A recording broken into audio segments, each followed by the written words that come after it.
Okay.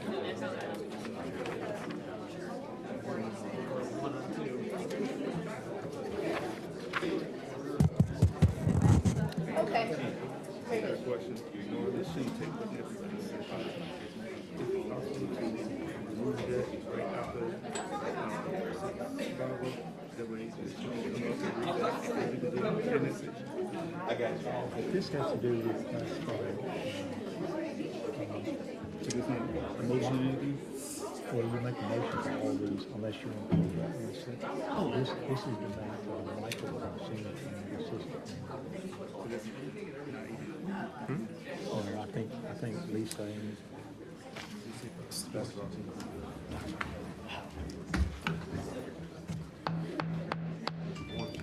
okay, I'll call to order the Rolesville Board of Commissioners regular meeting. This is April the 4th. Looks like we got a good full house here tonight. So thanks everybody for coming out.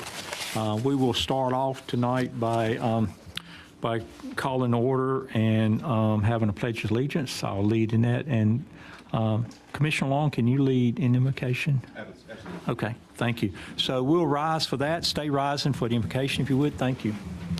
Pledge allegiance to the flag of the United States of America, To the republic for which it stands, one nation, under God, indivisible, with liberty and justice for all. Let us pray. Father God, we again thank you for this time in which we come together. We ask that not only do you watch over us, but that you also give us wisdom and guidance, that we will serve your people as we serve you. We thank you in advance for all the things that you continue to do, and let us celebrate the togetherness of our community on one accord. We thank you for this and so much more. In Jesus Christ's name we do pray. Amen. Amen. Amen. Thank you. Appreciate that. All right, we're going to start and have some fun to start with here. So the first thing, we got a couple of proclamations to do, and we're going to recognize the Rolesville High School Lady Rams basketball team.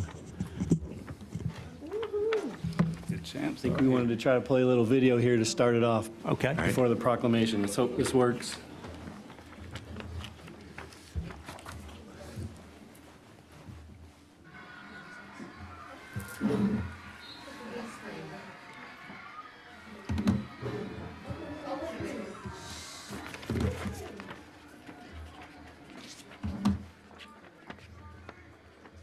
Until that court clock ultimately issued a clear the bench warranted for so many cheers and some teams.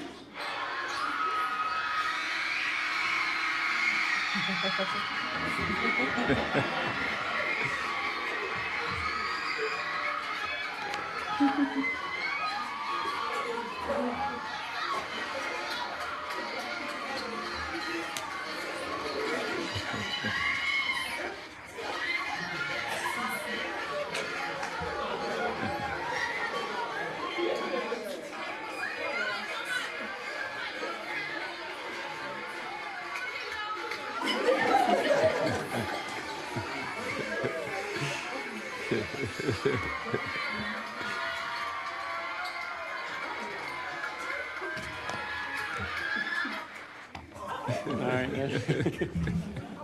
right. Thank you, Michael. Appreciate that. Sir. I just wonder if y'all came down yet, or y'all still hyped up from that. That was an exciting game. I happened to have the honor to be there, and that was a great finish put on there. So we're going to honor tonight with a proclamation, and I'm going to read that.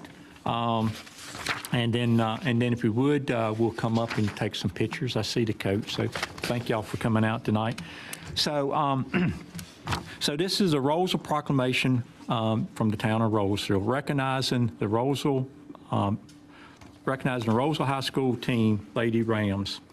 Whereas in the 23-24 Rolesville High School Lady Rams basketball team, and it consists of, and we list the whole team here with the players, the coaches, and the managers, and I'm just going to read the last name for the time being here. So it was Bush, Everett, Hubbard, Jetta, Jones, Lee, Lewis, Nesbitt, Rowe, and Thomas. And the coaches is Warren, Robertson, Jones, Cooper, and Dukes. And the managers are Barr, Carlos, and Harris. And whereas the team for 23-24 achievement consisted of a North Carolina High School Athletic Association 4A state championship, Eastern Region 4A state championship, Northern Conference 6 conference champs, which is a 10-0 season, undefeated season. Caitlin Jones was named North Carolina High School Athletic Association 4A state champion MVP. Recorded her 1,000th point, named MVP for the Northern Area Conference 6, and first team all-conference, first team all-district, and second team all-state. They messed up there. It should have been first team all-state for That's right. sure. That's right. Y'all agree with that? Yes, sir. Kayla Bush was named North Carolina High School Association 4A state champion, most outstanding player. And Leah Lewis recorded her 600th rebound. That's the first team all-conference and second team all-district. Tyler Rowe was second team all-conference and third team all-district, and the team had a season record of 27-5. Therefore, be it resolved that I, Ronnie Kern, Mayor of the Town of Rolesville, do hereby extend the Rolesville High School Lady Rams basketball team sincere congratulations on the above outstanding accomplishments, and call upon the citizens of Rolesville to recognize the hard work and success of the young ladies and women and coaches and all the managers. So thank you very much. I will challenge you. Wouldn't a repeat be nice? I mean, when was the last time it was a repeat? I don't even know, but a repeat would be really nice. So that's a challenge. I think you bring in a lot of your seniors, your juniors are going to be seniors next year, bringing them back. So congratulations on that. Great work, team. Enjoyed seeing y'all play. Now you state champions, I think people are going to watch more of you next year than they watched this year, and that's what we're going to try to work hard on. Everybody's going to work hard on trying to get the arena full out there, full of people watching that. So congratulations, thank you very much, and appreciate that. If you would kind of come up front here, we'll have the commissioners in the back, and we'll take some pictures, and I'll give you a proclamation.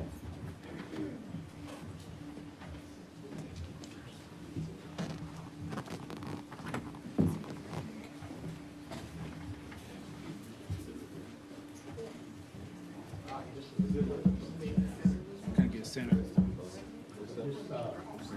Center. We got center. I don't think I should stand right behind Ronnie.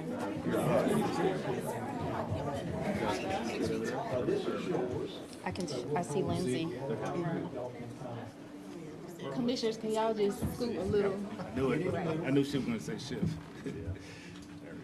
That's good. All right, you all. 1, 2, 3. Facebook. 1, 2, 3, and one more. 1, 2, 3. Thank you very much.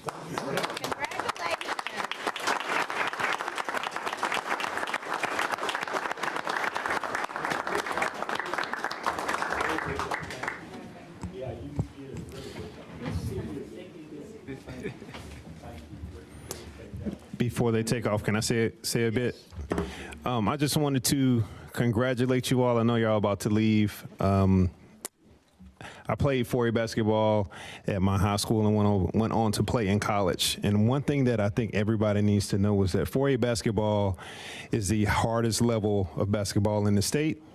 Mm-hmm. And what you find in rural areas where we have these, they base it off the size of your high school. And most rural teams that win a championship end up beating out a metro area team with way more resources, way more access, community centers, way more access to courts.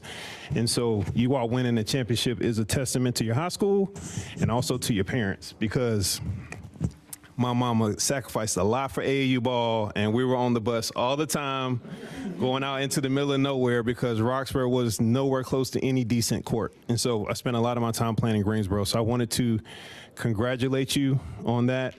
When you say back-to-back champions, the second one is easier to get than the first one. All right. And remember that the championship pedigree that you've developed in basketball right now is something that nobody can take away from you.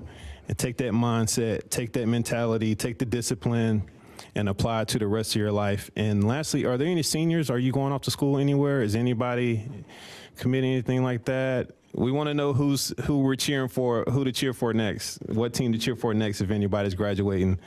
But feel free to send us emails and keep us updated on your progress. Congratulations, it's no small feat. And that's all I wanted to say was that. Great job. Yeah. Thank y'all for coming out. Thanks, Coach. Thanks everybody for coming out. Appreciate that. Congratulations. Thank you, parents. And believe me when we say congratulations, parents. Yeah, and you was talking about, Rule.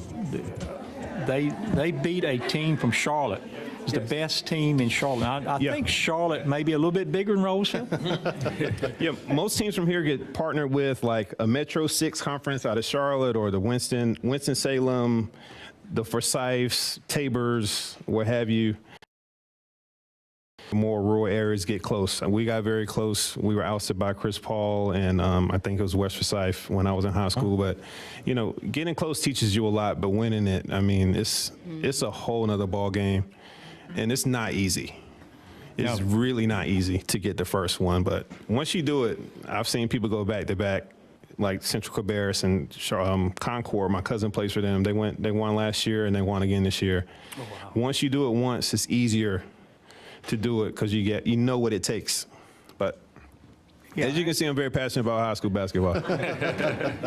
Yeah, and I was serious about challenge everybody next year to get out and see them. I mean, the men's team got a ways to go, but the women's team, the Lady Rams are there. And if you want to see a really good team, get out there and see them. It's a very economical thing to do for some entertainment, and they do a really good job. So. We'll try to remember to talk it up a little bit when the season starts next year. But thanks a lot. Thanks everybody for letting us take a few minutes to do that. Also got a second proclamation here. It has to do with Tree City, USA. So this is official proclamation. Paul, you want me to do this one or? Sure. Paul is our Parks and Rec guy, and he does a lot of work with trees and things like that. And but this is something that we do annually, and it's a good proclamation to remind everybody. Whereas in 1872, Nebraska Board of Agriculture established a special day to be set aside for the planting of trees, and whereas this holiday called Arbor Day was first observed with the planting of more than 1 million trees in Nebraska. And whereas Arbor Day is now observed throughout the nation and the world, and whereas trees can be a solution to combating climate change by reducing the emissions of our precious topsoil and erosion of our precious topsoil and wind and water, cutting heating and cooling costs, moderating the temperature, cleaning the air and producing life-giving oxygen, and providing habitat for wildlife. And whereas trees are the renewable source giving us paper, wood for our homes, fuel for our homes and fires, and countless of other wood products. And whereas trees in our city increase property value, enhance the economic vitality of the business area, and beautify the community. And whereas trees, wherever they are planted, are a source of joyful and spiritual renewal. Now, therefore, I, Ronnie Kern, Mayor of the City of Rolesville, do hereby proclaim April the 26th, 2024 as Arbor Day. In the City of Rolesville, I urge all citizens to celebrate Arbor Day and support efforts to protect our trees and woodlands. And I urge all citizens to plant trees to gladden the heart and promote well-being of this and future generations, and I sign that. Paul, you want to say anything? I know Arbor Day is coming up.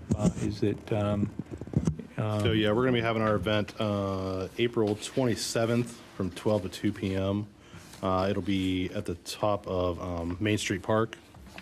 Invite everybody to come out. We're going to have tree seedlings, I believe, and we're also going to branch it out to pollinator plants as well this year. So if you can't plant a tree, you can plant a pollinator plant. So just like to get a big group out there this year to actually really celebrate this. Yeah. That's a good way to kick off, really the May timeframe, end of April, get that done. We do that every year. So, and we do this proclamation every year too. So I think it's a real good thing. And I think I saw we established a tree committee, Yes. or tree board. Yep. And I know it's in the planning department, I think, but I kind of urge everybody, during this time is a good place. If you got interest in trees, you got interest in preservation of trees, you got just interest in talking about trees, this would be a good way to serve your community, is to be part of the board. So we're going to be kicking it off pretty quickly, and if you do have interest, just let us know. Let Robin, the clerk, know, and we'll get you kind of signed up with the paperwork needed. So thank you. Any other discussion from the board? Great. These are two great proclamations, and glad we could do that. Let's consider the approval of the agenda. You guys got the agenda in front of you. I will accept a motion at this time. So moved. Is there a second? Second. All right, got a motion second. Any other discussion? If not, all in favor say aye. Aye. No opposed. And then consider the approval of the consent agenda. And I think it's 1, 2, 3, 4, 5 items on there. Naturally, the board has the opportunity to pull any item if you want any detailed discussion on, and we will vote on separately. If you really want any quick details on any of them, we'll do that now. So you see the 5 items. I'll entertain a motion for that. I do want to point out real quick that item number 6E, we will be finally getting our Parks and Rec Advisory Board complete with a student. So that's a great Yeah. thing to have. That's good. That's good. Any other discussion? All right, I entertain a motion. So moved. Second. I got a motion, a second. Any other discussion? Not hearing any. All in favor, say aye. Aye. Any opposed? I don't think so. Thank you. Appreciate it, board. At this point, it's time for public to be heard. It's a time for individuals to come up, give us any kind of information that you want to give. We may not have answers. The problem, we won't have answers tonight on anything, but just come up and present yourself. You get 3 minutes.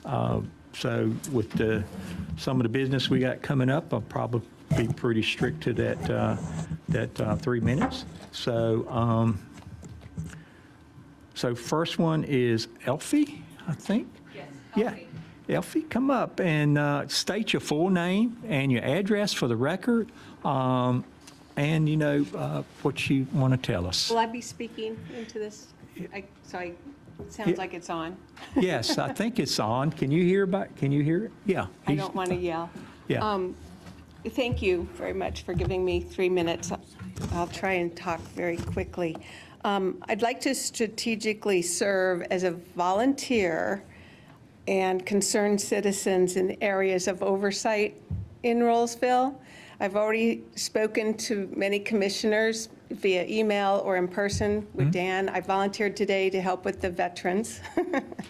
I also have been asking a good 6 months or longer since I first heard about the tree committee, and I am from Nebraska.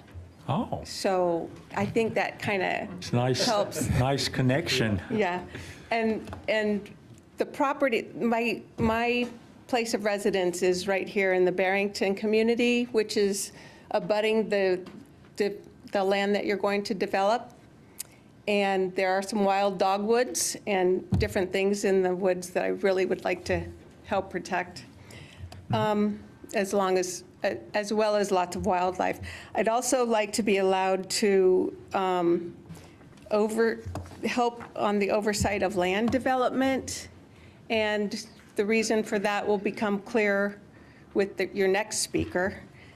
And I would like to give feedback to questionnaires sent out in your weekly news blast, possibly before they're sent out, because some of the questionnaires aren't clear and kind of filled with words that cause the reader to kind of figure out what you're asking rather than give clear, specific feedback.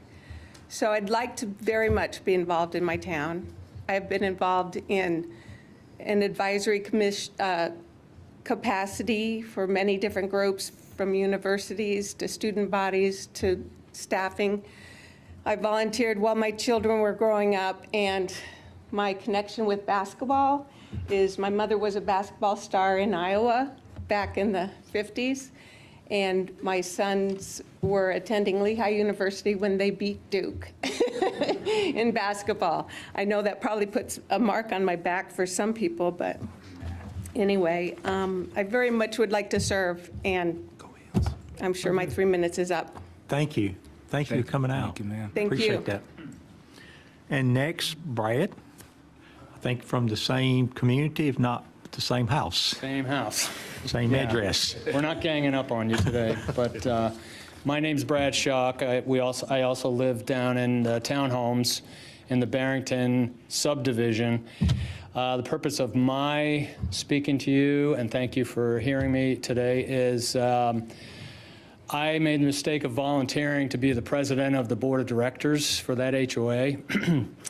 As soon as I volunteered and got into that spot, I found that we had a number of issues. Most of them surround the fact that the developer failed to pass off to the homeowners in the proper way the rights, the privileges, and everything that we're supposed to have as a homeowners association, including an articles of incorporation that was never created and never filed with the Secretary of State. So we really don't exist, although we're 3 years down the line, and and now we've got common properties, the common properties that were part of the townhome section. There's 3 of them. They were deeded over by the developer's attorney to the wrong HOA. It was deeded over to an HOA called Barrington Towns, which is a town it's a development over in Zebulon. Okay, ours is called The Towns at Barrington Incorporated. So they've made it worse, and since the developer dissolved his corporation in 2023, at the same time that they deeded over incorrectly all these properties, the board was forced to hire an attorney to get this all straightened out, and that's what we're in the midst of doing. So I came here tonight to see if we could engage in a conversation, or maybe ongoing, to see what we might be able to glean from the town to get this straightened out. Our attorney thinks she can get it straightened out in time, but the developer's missing in action, and we just don't have a grip on the stormwater control measure that's on the property, which I've talked to Meredith Gruber about, and found out we have all kinds of responsibilities to take care of that and maintain it and inspect it, and so we're not doing any of that right now, and neither is a single family group. So there's 2 HOAs in there, by the way. So that's my. Thank you. I wasn't aware of this, Brad, so thank you for bringing this to our attention, and it sounds very unfortunate. But Dave Neal is our attorney there. He's listening, so he'll give us a report on what he finds out, and we'll get to you about that, and maybe the attorneys can talk a little bit and find out what all. It sounds like that stormwater thing can be pretty big, can't it, Eric? I think. Very expensive, too. I'm not familiar with the stormwater control measure that's there, but we do have plenty of them, and it can be Very expensive. interesting. Yeah, so we got to figure it out. Okay. We'll help, we'll get Dave to look at it, so, thanks, appreciate it, Brad, appreciate you bringing that to our attention. Okay, I don't see anybody else signed up, but I'm willing to let anybody speak. If anybody's in attendance tonight, would like to step up, just state your name. Be welcome to speak, but not hearing you. So thank you again. Thank you for coming up. I see a lot of the Jonesville community out. So welcome to our meeting tonight. Thank y'all for coming out. Good to. You can speak. Yeah, if you want to speak, come on up. I see.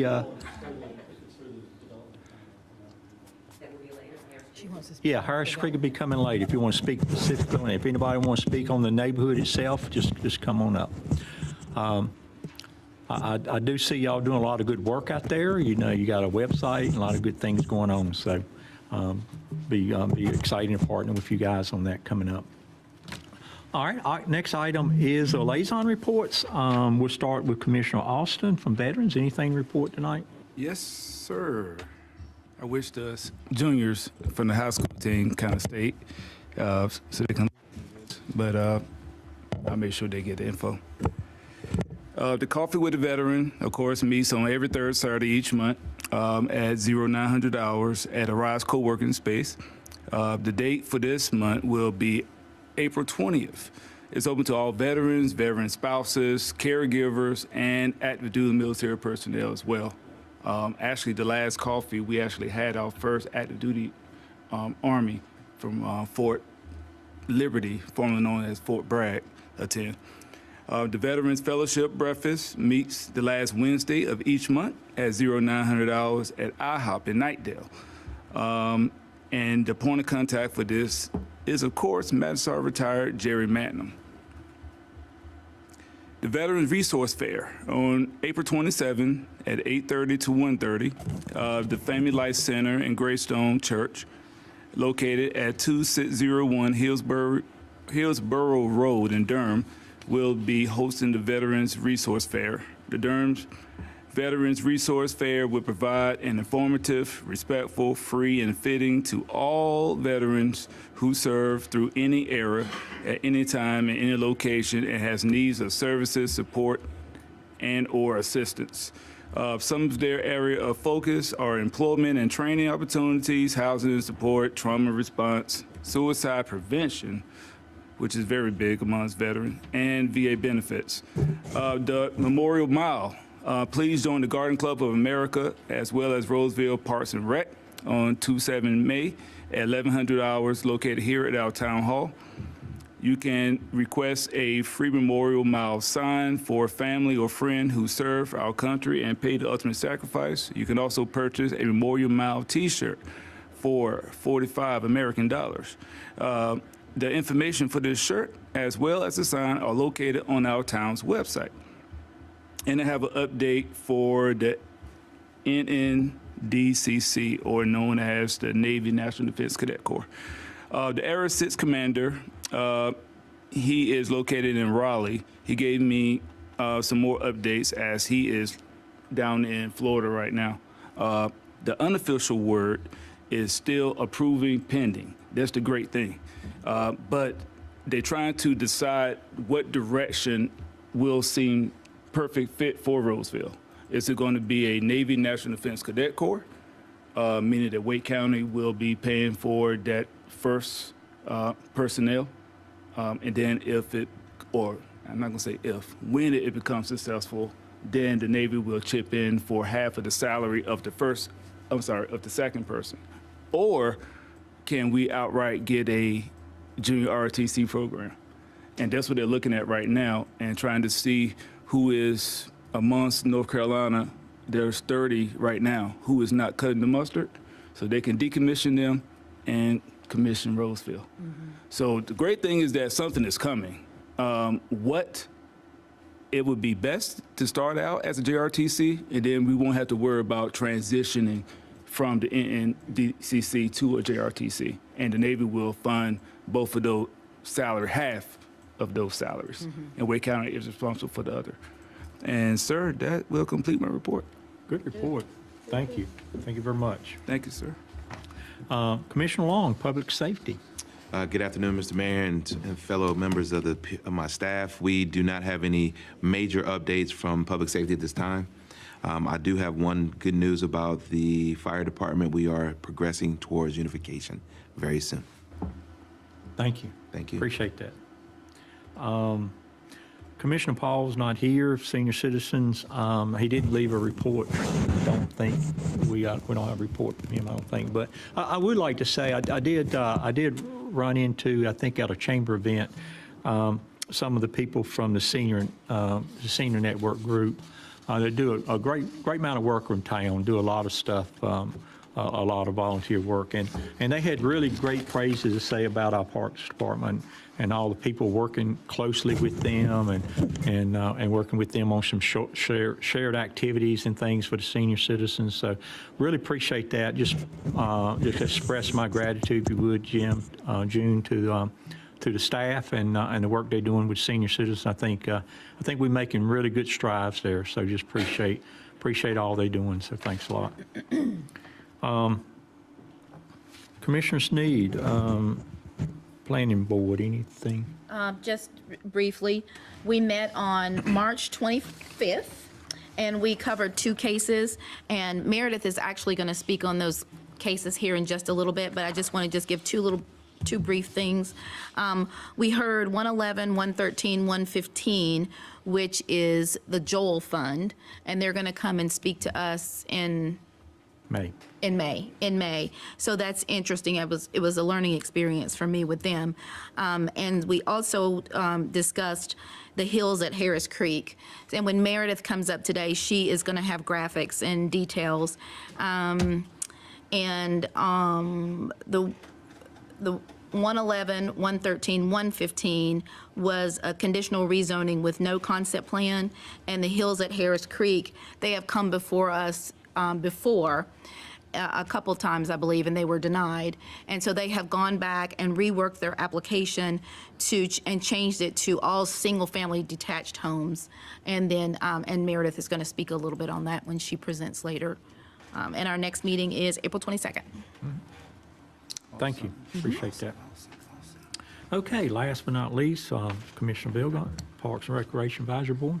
Yeah, we met on 3/27, discussed applying for some grants, review of a greenway for the Scarborough Apartments development, approved a mission statement for the Parks and Rec Department.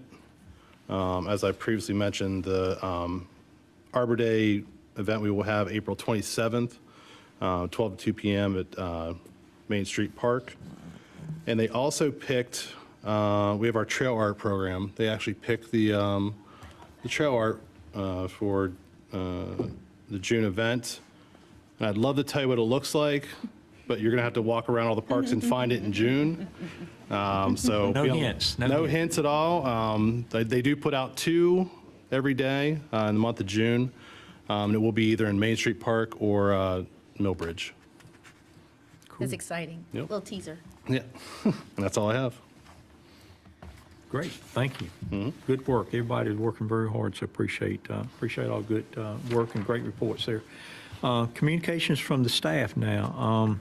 Planning, I think, Meredith, you have been mentioned already, so been keyed up, so take it. Thank you. Is this one? Sounds like it's on. Good evening, Mayor Curran and Commissioners. I'm pleased to present this update for the Planning Department.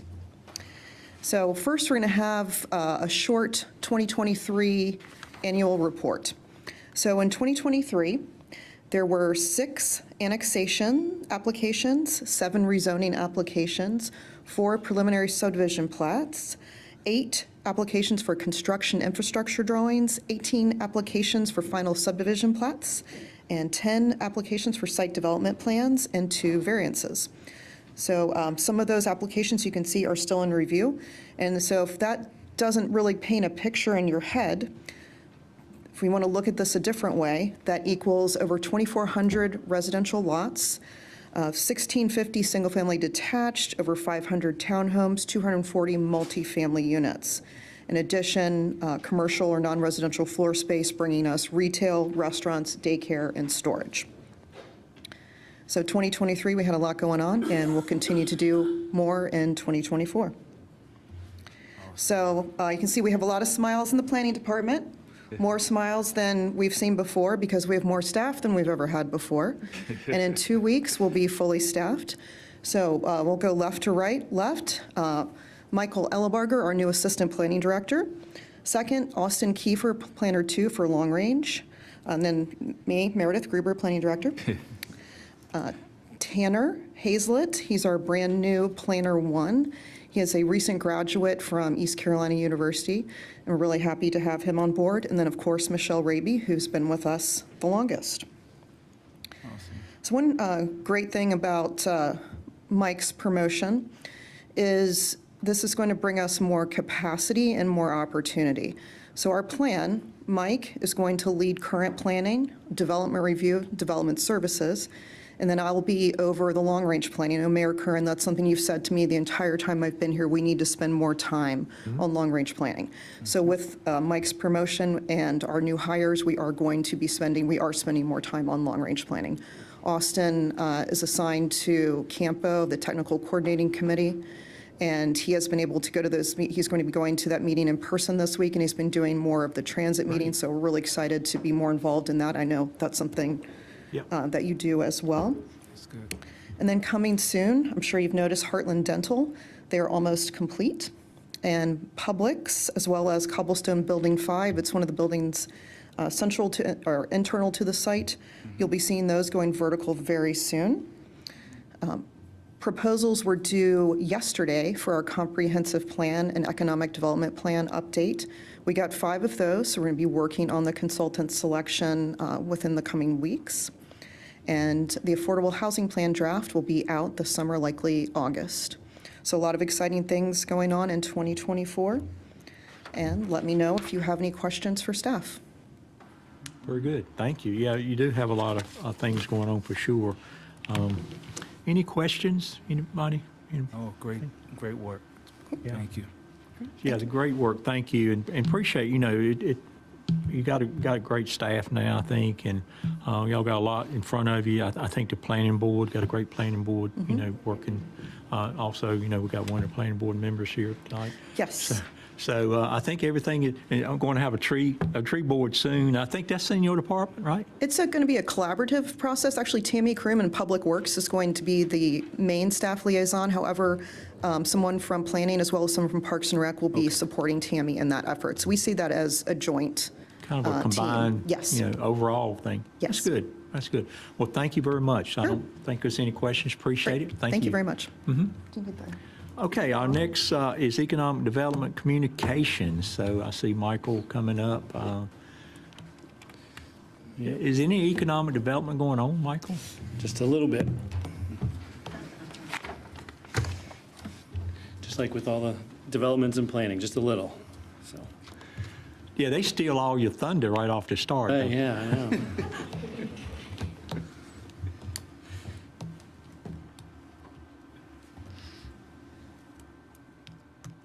All right, let's see if I can get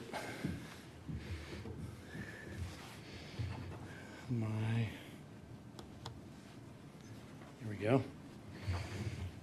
All right. Well, good evening, everyone. Good evening, sir. And I placed a few handouts at your seats tonight. There's a list of the top 50 taxpayers in Rolesville. And another is an economic outlook done by NC State. They do that annually, kind of gives an idea of what the economy is going to look like this year in North Carolina. And I won't go into that, but that's there for you to read. And then also a brochure that we hand out to prospective business owners in town. That's just something Lindsay and I kind of developed to give to people so they kind of know that process of how do I start a business in Rolesville. So I just wanted you to see that. It does need some updating, but we're going to work on that later. Let's see. I often get asked what is coming to Cobblestone Village, and so I just wanted to share some of their recent announcements, and kind of here you can kind of see some of the businesses that have committed. So a Mexican food concept, Indian food concept actually, and there's also talk about a sushi place. You can see a bagel place, a dog bakery, dog biscuits, I think, bakery for dogs and your pets. Pixels is a bar arcade.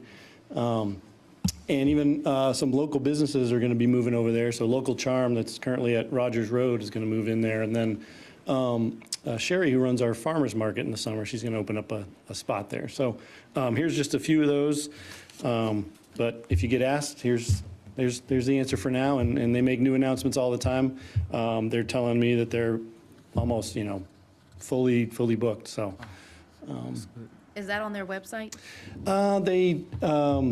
They post announcements more on their Facebook page. So if you follow their Facebook page, you'll see some of those.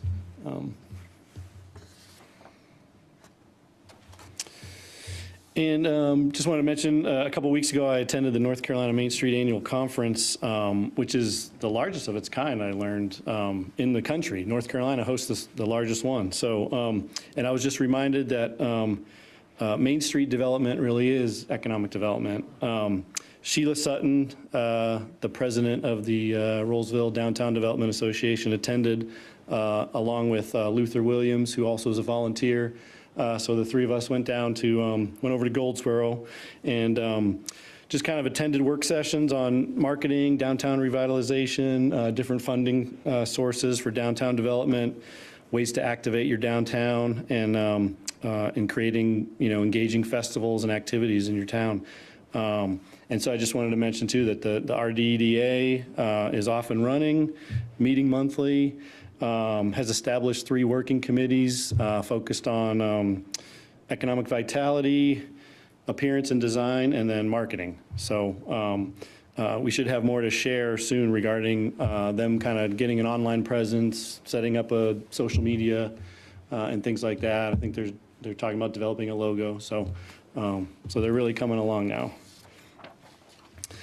And Meredith, I also wanted to mention that, and Meredith mentioned this as well with the new comprehensive plan update. So currently we have a comprehensive plan, and we have a Main Street vision plan, and we have an economic development strategic plan.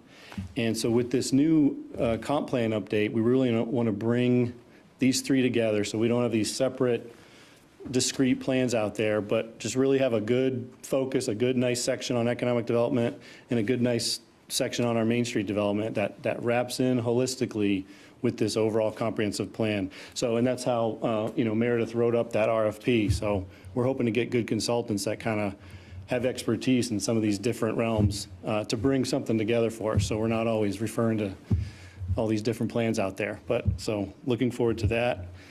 Something that, one last item, something that Lindsay and I have been working on is a new webpage that kind of hits on the top attractions or things to do in Rolesville. Let me see if I can get this to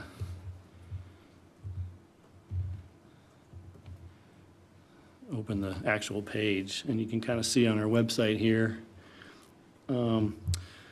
Just trying to, again, attract people to Rolesville, let people know what's going on up here when they come to visit. So in and around Rolesville, out in our ETJ, this Mitchell Mill State Natural Area over by Fowler and Mitchell Mill. Main Street Park, of course, is one of our key assets. The Murals Trail, people can come visit and see all the murals. And then each, quarter or something, we'll have a different, upcoming activity. So right now, you get Millbridge at Millbridge, or music at Millbridge Park, And, in a month or two, we can say, July 4th, 4th of July in Rolesville. So, and as we learn of new things or have new activities in town, we can just be updating this page. So that's something new that's out there for everyone to look at. So Fantasy Lake Park there, Michael, I think I saw it it was a Wake County or Raleigh publication that showed them in there? Yeah, Visit Raleigh. Visit Raleigh, is that what it Yep. was? And it listed Rolesville as a destination, which, I know they have a Wake Forest address. Right. And I've seen it advertised as being in Wake Forest several times because they have a Wake Forest address. Right. But it was really nice seeing it in the publication as being in Rolesville. Yeah. So I don't know who does that, but it maybe give them good feedback on making sure it was designated being in Rolesville, not Wake Forest. Right. Yep, definitely. I mean, yeah, you can walk to it from the high school pretty Yeah. much. So it's really in Rolesville more so than Wake Forest. Yeah. But like you had mentioned at the other meeting, where a lot of our new neighborhoods, Addresses. the addresses are just even around, the other side of town have Wake Forest addresses. And that's all I had. That's actually a good segue into some updates on our latest communication efforts. And so Lindsay, our communications specialist, is here as well to report out on some of those. And I turn it over to her. Good evening. Good evening, ma'am. The last time I was up here, I was just hired and I was given a report on what I observed first coming in and some of the strategies and goals that I wanted to start doing while I was here. So we're just going to do a update on that. So like I said, when I first got here, I made a communications plan and a policy for 3 years, 2023 to 2026. And so for this first year, the goal was to increase community engagement and awareness. And the 3 main points were to build interactive and informative presence online, refresh the website, and interactive community communications. So I'm just going to speak a little bit on each of those. Website refresh. We actually finished that in January of this year and launched it. And some of the highlights on there are the town highlights at the bottom of the page where you can actually insert a picture so it can be a little bit more visual. We also have, like Michael said, the top 5 attractions in Rolesville. And I also put a tab for senior citizens whenever our senior citizen program starts to get a little bit more active, so we have a page for that. And then the navigation bar, when you go to the top of the page, departments, your government, residents and visitors, we changed that piece up a little bit. And we make the website overall a little bit more modern and cleaner. There were some hiccups as to expect that since it's a different layout, but all in all, we've had good feedback from there. Community presence. A couple of weeks ago, I wanted to reach out to the community via our news blast. I just wanted to know what platform and what way would they want to be most communicated with, and what platform do they mostly go to? So I just did these 3 questions on here. And as you can see, most of the residents that actually answered, we have over 1,700 subscribers for our newsletter, but only about 200 answered. However, Facebook was the most frequent social platform they use and one of the most places that they go for news, as well as the website. The website was 50-50, some frequently, some not so much. And then the last question I had was, was anyone willing to participate in a community focus group so we could get their feedback to see what it is they wanted and or needed from the town? And so, as you can see, 61% said yes. So that's a initiative that may be able to take place in the future. The News Blast and the Mayor's Newsletter. When I first came here, our town clerk, Robin, she was doing such a great job in doing the News Blast. And we decided to transition from Everbridge to Constant Contact, which is a platform where you can use to send out emails, surveys, things of that sort.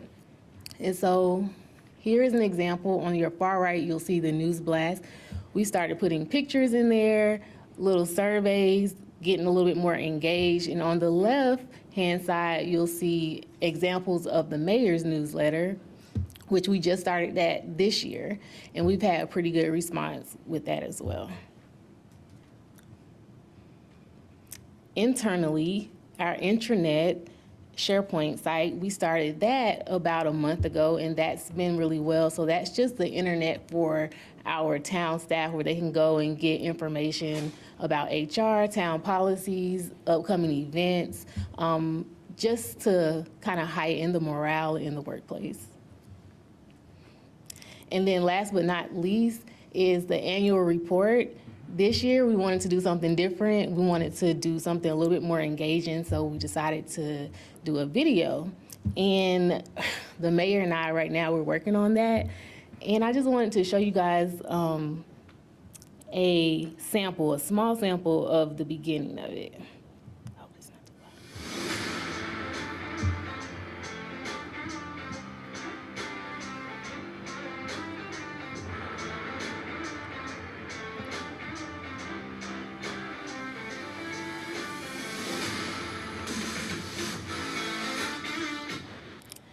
So we're planning to do that via social media and our YouTube page, as well as reach out to East Wake TV so that they can actually air that as well. And that concludes my update. Are there any questions?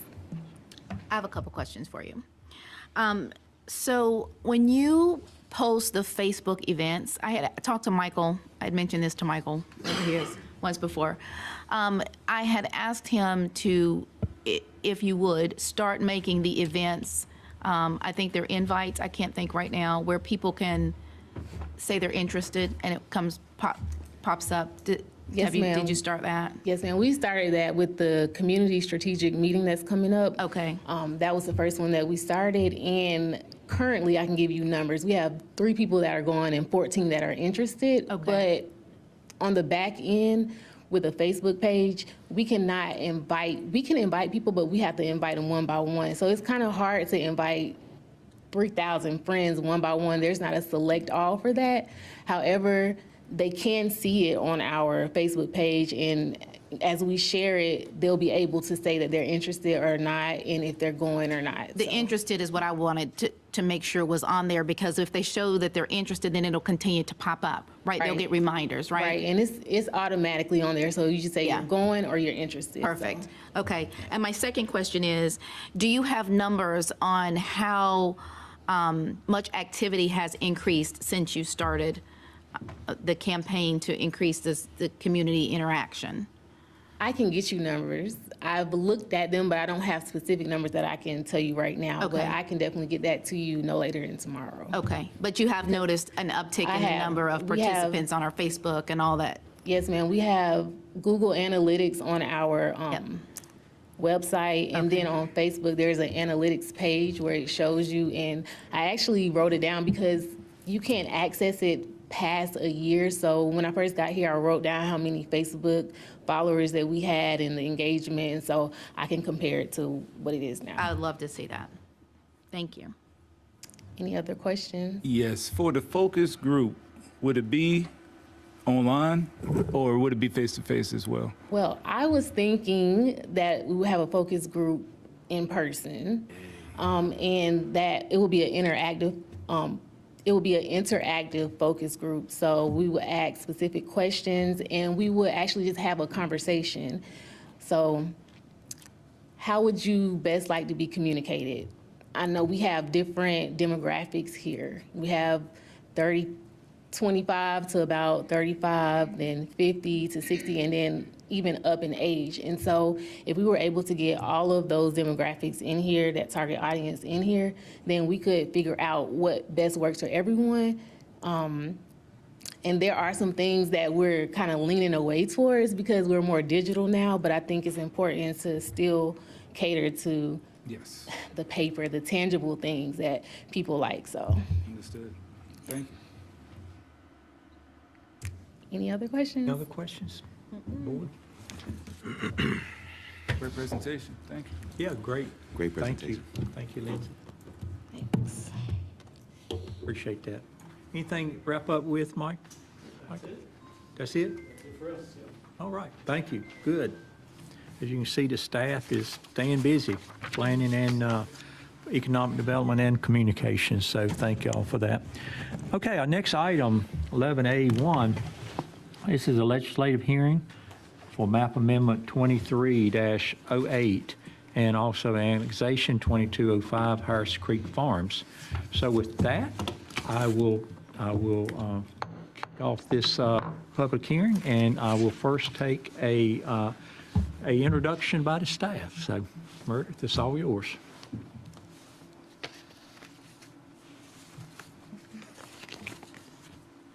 Great. Thank you, Mayor Curran. Good evening once again. For your consideration is a rezoning case with an annexation. So it is MA 2208 and Annex 2205 Harris Creek Farm. The subject property is located on the western side of Jonesville Road near Universal Drive, and it is approximately 95 acres. The applicant is requesting to change the zoning from Wake County's Residential 30 to the Town of Rolesville's Residential Medium Conditional Zoning District. And conditional zoning district means there are proposed conditions of approval, and those include the concept site plan that you see in front of you with 120 single-family lots. In addition, there are architectural commitments, timing for recreational amenities, pollinator plantings, a sidewalk easement, some potential work for Universal Drive, and donation to Homes for Heroes. And during the applicant's presentation, they will go over these conditions in more detail. So, Rolesville's comprehensive plan, future land use map, is on this slide, and you can see quite a bit of the area is the mustard color on the western side of West Young Street, East Young Street, and going again in the western direction. So we are looking at a site that is in the lower left-hand corner, and that is medium-density residential. And medium-density residential, that land use designation is predominantly single-family detached housing with some townhomes, maybe some multifamily, and possibly some non-residential development. So again, the applicant is requesting single-family detached lots only at a density of about, or a little less than 1.3 units per acre. So in the residential, or the residential medium district is a direct fulfillment of the medium density land use designation in our comprehensive plan. And single-family detached housing does fit the description of medium density residential in our land use plan. The proposed vehicular circulation in the concept site plan is in harmony with our community transportation plan, and the proposed greenways in the site concept plan are harmonious with the greenway plan as well. Our greenway plan shows the greenway running along Harris Creek, and the applicant does include that in the concept site plan. So a traffic impact analysis was performed by DRMP, formerly known as Ramey Kemp, on behalf of the town. And the traffic impact analysis was done prior to this case going to the planning board. And when this application or case went to the planning board, it did include both single-family detached housing and single-family attached or townhomes. So DRMP did a recent update to the TIA through a trip generation letter, because there was a reduction in daily trips because of the change from single-family attached and detached housing to single-family detached only. So with the single-family detached only, which is what is in front of you this evening, the daily trips are just shy of 1,200. There are 88 AM peak hour trips and 118 PM peak hour trips. And if there are any questions on that, we do have a traffic engineer here tonight to assist. So I mentioned the application that went to the planning board, or the concept site plan that went to the planning board, did include townhomes. And the planning board recommended approval 3-1, with a dissenting vote being because the applicant included townhomes. And again, the applicant has removed the townhomes from the concept site plan. So staff does recommend approval based on consistency with Rolesville's comprehensive plan.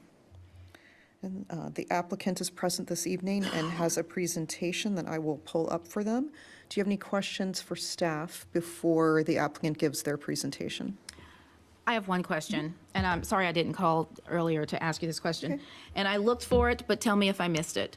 Why is this medium density instead of low density, since the numbers are low density numbers? Is it because of the conditional zoning?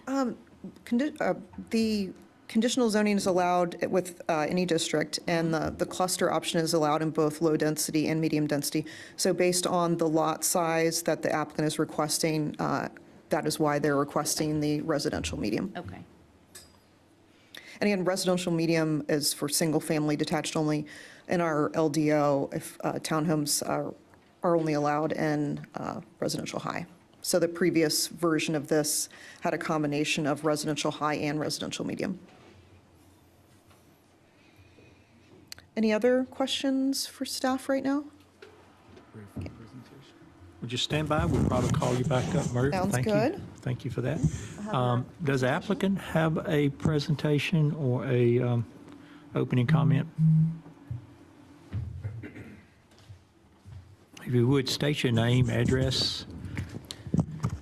Yes, thank you very much, Mayor Curran, members of the Board of Commissioners. My name is Samuel Morris with Longleaf Law Partners, 4509 Creedmoor Road, Suite 302 in Raleigh, here on behalf of the applicant and the property owner for this case. I'm joined this evening by Stephen George with the CSC Group, who is the owner and developer of the case, as well as Jeremy Keeney with Morrison Ritchie Associates, who is the project engineer on this case. And thank you, Meredith, too, for that great presentation. Did a great job of recapping this case. So I'll try to, not be too redundant here. But as you just heard, the property is about 95 acres in size, located along Jonesville Road, just outside of the Rolesville ETJ. It's subject to that current Wake County R30 zoning, but has a Rolesville future land use map designation of residential medium, or what they call moderate scale residential under the Rolesville future land use map. And we are seeking to rezone the assemblage to RMCZ, which stands for that residential medium conditional zoning. That does match up, as Meredith pointed out, with the moderate scale residential future land use designation. And in addition, the Rolesville town staff has deemed the request consistent with the comprehensive plan, and it received a recommendation of approval from the planning board. So here you can see the boundaries and the existing conditions on the subject property. The proposed development will gain access from Jonesville Road. You can see where the yellow line abuts against Jonesville Road. It will gain access from the main road that way, and it will be located primarily on the portion of the property that's located kind of upper right from that wetland. You can see a substantial portion of the property is occupied by wetland area. And so that development will occur largely to the northeast of that existing wetland area. And development of the site will also include improvement of the Gideon Drive right-of-way, which, as you can see, runs kind of north to south through the center of the property. So that will be improved and brought up to Town of Rolesville, modern roadway code. And just a final note, too, that the project does not include that northeast corner, which is the church property located at the corner of Universal Drive and Jonesville Road, which is, not slated for redevelopment and will exist as it does today. I'm sorry, can you go back one? You said that the road was going to be brought up to the Rolesville standards. Is that this yellow line? Where's the road? Yes, ma'am, I'm sorry. And so the yellow lines technically track the property lines. And so, yes, I'm talking about Gideon Drive, what runs north to south, kind of through the middle of the property towards Jonesville Road. Okay. And so that Gideon Drive that you can see acts, it was subdivided into single-family lots, only a few of which were actually developed, the majority of which are now included as part of this development. And so Gideon Drive really was never improved and brought up to town code. And so that street that runs down north to south will be brought up to code and paved and given curb and gutter and whatnot. And a question for you about the Universal Drive. You said that it will not be brought up to town and code standards, or you said it will? So we have not addressed Universal Drive yet. It is addressed in the conditions. And so that's a private road. It's not a public right-of-way. It's owned by the church. And as we'll discuss in a moment, there's no intention or no plan at this. The plan as it exists right now does not include Universal Drive as an access. It'll just continue to be the church's private roadway access. However, our conditions do include a provision that if Universal Drive is used for access to the site, that it will be not improved fully up to Rolesville code, but it will at least be paved and paved with asphalt in order to kind of, and So we have an not- image of that in a moment Okay. here to show the kind of current conditions on Universal Drive.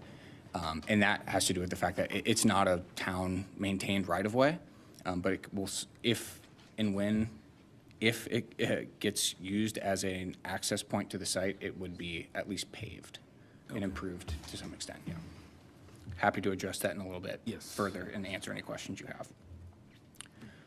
Just rolling through the presentation, you can see here that R30 designation that Meredith mentioned, that's under the Wake County UDO.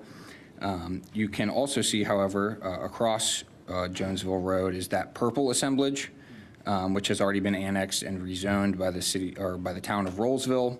That case was approved in 2023. And we'll discuss that project. I'll show you a little bit more detailed plan for that in a moment. But that's a pretty expansive project that called the Reserve at Mitchell Mill. It included single-family homes, townhomes, and even some commercial components. And our project, as you heard, is really just proposing single-family at a density of about 1.3 dwelling units per acre. So, much lower than that already approved project across the street. And we really consider ourselves a logical extension of that already approved project, and will help, kind of continue the greenway, serve the commercial, and really just serve as a kind of logical and reasonable extension of that existing reserve at Mitchell Mill. And here's that future land use map designation that Meredith pointed out. Medium density residential calls for single family, maybe some townhouses and apartments depending on the location, but generally says it should be residential development at or under 5 units an acre. And of course, we're proposing residential medium, which matches up with that, at about 1.3 units an acre, so well below that kind of maximum for the medium residential designation. And therefore, this request is consistent with the future land use map. And here's that official site plan that's associated and attached to this rezoning and annexation request. It proposes 120 single-family residential homes with over 60 acres of open space, about a mile of new greenways, and a 25-foot vegetated buffer located around the entire perimeter of the property. Although we did receive a recommendation of approval from the Planning Commission, we also made several changes and really kind of rebuilt this project from the ground up to some extent based on comments from the Planning Commission and conversations with you all. That being, first and foremost, removal of townhouses as a building type on this property. Those have been removed entirely and shifted to an entirely single-family product. We've moved the location of the Greenway parking area to be located closer to Jonesville Road. If you can see just north of the site access along Jonesville Road, that's that Greenway parking area. Whereas that was previously located internal to the site, we responded to planning board comments that requested that be located closer to Jonesville Road to be a little bit more accessible to the public. We enhanced our architectural requirements. We also agreed to put in that sidewalk along the portion of Jonesville Road that we neither own or control, which, if you can follow my mouse here, as you can see, the project boundary essentially ends there. And this is the church property and some single-family homes that are not interested in redevelopment. And despite that, in order to kind of continue that streetscape along there, we've put a condition that requires us to, and we've engaged in conversations with those property owners as well, to extend the sidewalk at least. Even though we don't own and control the property and can't dedicate the land, like we've agreed to go at least try to obtain those access and pedestrian easements. And to the extent we can't, to provide a fee in lieu to the town to do so. And as Commissioner Austin also mentioned, we've agreed to pave Universal Drive to the extent that it is used as an access point for this development. There's no plan to actually have that be an access point for the development. Primary access will be here along Jonesville Road. But to the extent an access easement is subsequently acquired from the church, acquisition of that easement also comes with an obligation to pave that road and improve it. Again, it's a private road, so it's not fully up to code standards, and it would be a little bit discontiguous with the remainder of Universal Drive, but at least to pave the portion in which people may or may not be accessing the site. Okay, question, when you pave the road, it still has to be to standard, either to town and to state standards. So you're still gonna have to, for the grading of it. That's correct. My understanding is that that is correct, and that we'd have to meet those kind of minimal DOT standards, that it has to at least have the grading and to take care of it. However, it is not a recognized right-of-way in the city, in the town of Rolesville. And so the kind of street plan upgrades don't necessarily, but it would have to meet the kind of basic minimum requirements. Okay. And my other question is, can you go down by the parking lot? I'm not sure if There's, I can zoom in. I can try. Right here. No. Yes, sir. Yes, sir. That's great. That's great, sir. That parking lot, is that going to be donated to the town, or is that going to be as far as in the HOA control? It will have a public access easement, is my understanding, but it will be actually maintained privately. So the town and all members of the public within the town have 100% right to access it, to park there, to use it, but it will be privately owned and maintained by the developer. So it's a little bit of both. The public gets all the benefit, but the private ownership takes on all the burden of maintenance. Would that be as a condition to where the new HOA, once they are developed, that there's no confusion of that? That's correct. It'll be, my understanding is that it'll be lumped in with the remainder of the greenway. The entire greenway is obviously publicly accessible. That's the whole point of a greenway. Yeah, I just want to make However, sure the HOA entire greenway system on this site is going to be privately maintained. And so the parking area more or less just gets lumped in with that. You know, you can see this entire greenway system kind of running along the outer portion of the development. That'll be publicly accessible through a public easement, but will be privately owned and privately maintained by the HOA. At a HOA. Okay. Absolutely. Okay. Apologies Oh, no. for the, Thanks for answering. okay. And just to give you some context, here's the approved reserve at Mitchell Mill project. This was approved, I'm sure some of you remember from earlier last year.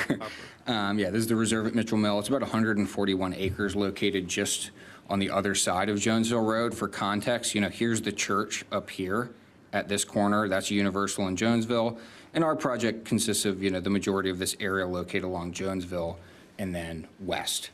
And so, in general, like I said, that project approves 141 acres to be developed with about 379 total dwelling units, 119 townhomes, 260 single-family units, and it actually also approved a commercial node located here at that major roadway intersection of Jonesville and Mitchell Mill, and has that, as you can see, highlighted in red there, that kind of commercial node as well. And as we've already mentioned, we're only proposing single-family units on our portion on this side of Jonesville, and at a density that's much lower than what was already approved at the reserve at Mitchell Mill. And again, we really think that we serve as a logical and reasonable extension of that development, single-family only, that will serve as a customer base, will help facilitate the development and, you know, providing a customer base for that commercial, and also just, like we said, an extension of that development, but understanding that there's a focus on single family. Meredith mentioned as well some of the greenway improvements. We'll be providing over a mile of greenway on our site, in addition to the roadway improvements along Jonesville Road. So here you can see the town of Rolesville's adopted greenway plan. This calls for greenway paths along Harris Creek, as well as pedestrian paths north to south along Jonesville Road. And so when you kind of piece the reserve at Mitchell Mill with our project, you get, you know, the overwhelming majority of the proposed greenway that you're seeing on your screen here, you know, really a pretty major extension of the greenway through private development. Like we said, that will result in over a mile of greenway on our property, contiguity for pedestrians from Mitchell Mill Road all the way up to at least Universal, and then also along Harris Creek as well. So just a major improvement from a pedestrian interface experience in this portion of the town. What portion of that is on your property then? Okay. What we're looking at That's a good there? question. And so if you can kind of I'll try to describe it first, and then we'll back up if we need to. But you can see Mitchell Mill Road runs right here. Jonesville Road runs north to south. This is that little horizontal, that's Universal, and that's Gideon right there. So our project will kind of take on that portion right there. And then the reserve at Mitchell Mill, they're developed all the way down to the south portion, so they're gonna do this. They'll do that roadway sidewalk improvement along Jonesville. And then their project's, of course, on the other side of Jonesville, and so they'll do the greenway across Jonesville. So Our project doesn't go quite all the way down to Mitchell Mill on this side, so it will cut off here, but you'll get this entire section, you'll get Jonesville Road all the way up to Universal, and then you'll get everything you kind of see here on the right, or on the east side of Jonesville Road as well. So when you view the two developments in conjunction, you get, you know, a really good kind of improvement to the Greenway connection there.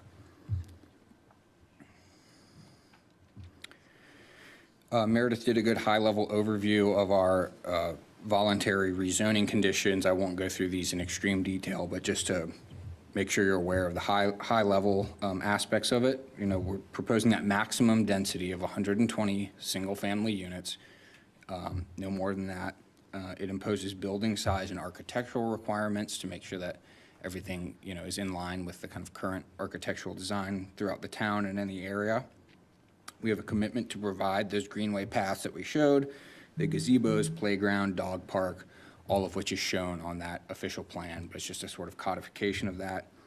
And then, in addition to that, a requirement for a certain percentage of native landscaping on the site as well.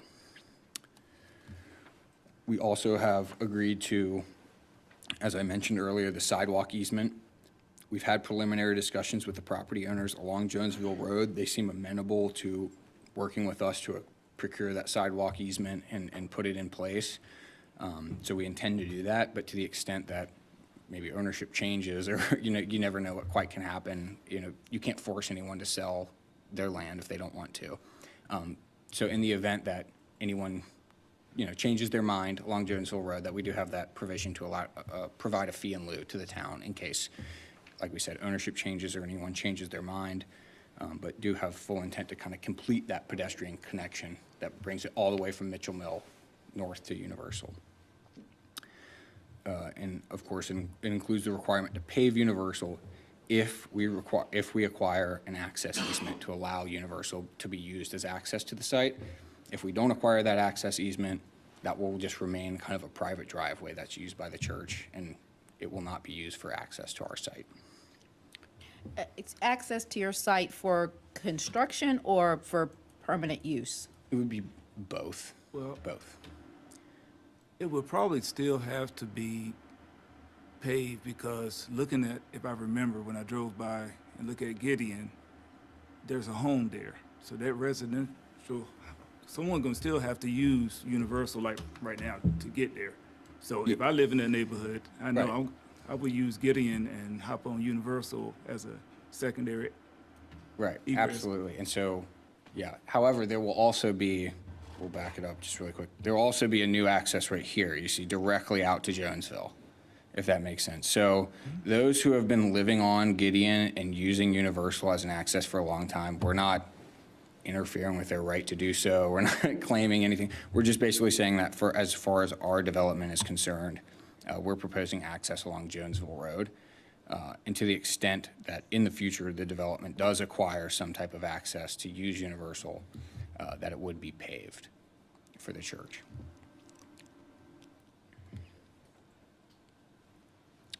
And then a final condition in response to our conversations with you all and Planning Commission is a donation of $35,000 to the Home for Heroes to help contribute to affordable housing within the town of Rolesville. And just real quickly, yeah, here's a picture of that Universal Drive. It's really just a private driveway at this point. It's used to access the church. It's not being proposed as a primary vehicular access for our development at this time, but to the extent homeowners within our development are given access to the development through Universal, it will be paved. And then finally, we just wanted to show you some elevation images of the type of single-family homes that you can expect with development from the CSC group. These are high-quality colonial-style homes that match the architecture and the general style of both Rolesville and this area. And we think will ensure, as the conditions require, it ensures a healthy mix of facades. It doesn't allow any facade to be replicated within 3 houses of another, so it ensures that these kind of high-quality colonial homes, in addition, there's some foundation requirements, limitations on building materials, all of those, yeah, more or less ensure, you know, a high-quality product and an attractive building facade with a healthy mix of different architectural options throughout the neighborhood. So with that, I'll pass it over to Steve if you have anything else to add. I have one question for you. Yeah. The $35,000 for the Homes for Heroes, how does that work? I believe there's a direct donation to the Homes for Heroes that must be paid before there's any occupancy whatsoever on the site. So that's money that's given to the town of Rolesville for us to reserve for Homes for Heroes? I believe it's paid directly to Homes for Heroes. I do believe we pulled this from a rezoning condition that's been approved in the past, I believe. And my understanding is that it's a direct payment to Homes for Heroes that must be evidenced to the town to prove to the town that we paid this amount directly to Homes for Heroes. Okay. And we have to provide that evidence to the town before anyone can occupy the site. Yeah. All right, very good. Steve, do you have anything you want to add? I can bring you back to the, yeah. Great. Good evening, Mayor and Commissioners. Good to see you. Good to see you. I wanted to go through. Steve, state your name. I'm sorry, yes.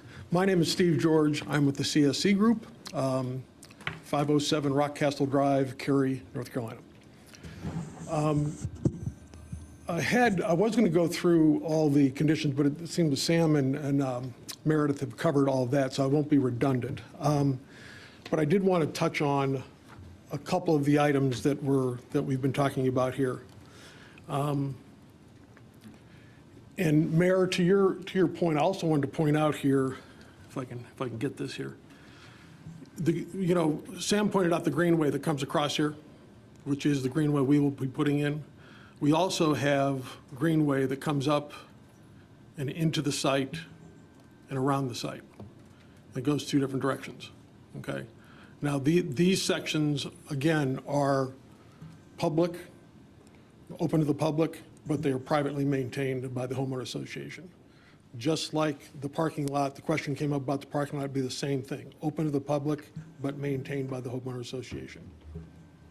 Also want to point out, while I'm on that point, I'm going to talk about Universal a little bit more, but if the church does allow us to pave that, and we do pave it, we are also going to have that and put that in the homeowner association for maintenance. So it will be maintained by the homeowner association at that point also, even though it is not owned by this property. Okay?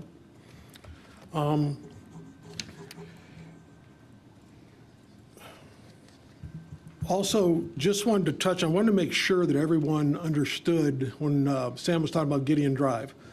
If you see here, this is Gideon Drive going all the way up. This is currently a dirt road and has been a dirt road for 20, 30 years, I think, or whatever, okay? So when we're talking about bringing that up to standards, that will be built as a city street, sidewalks, curbs, street trees, the whole ball of wax, yeah, okay?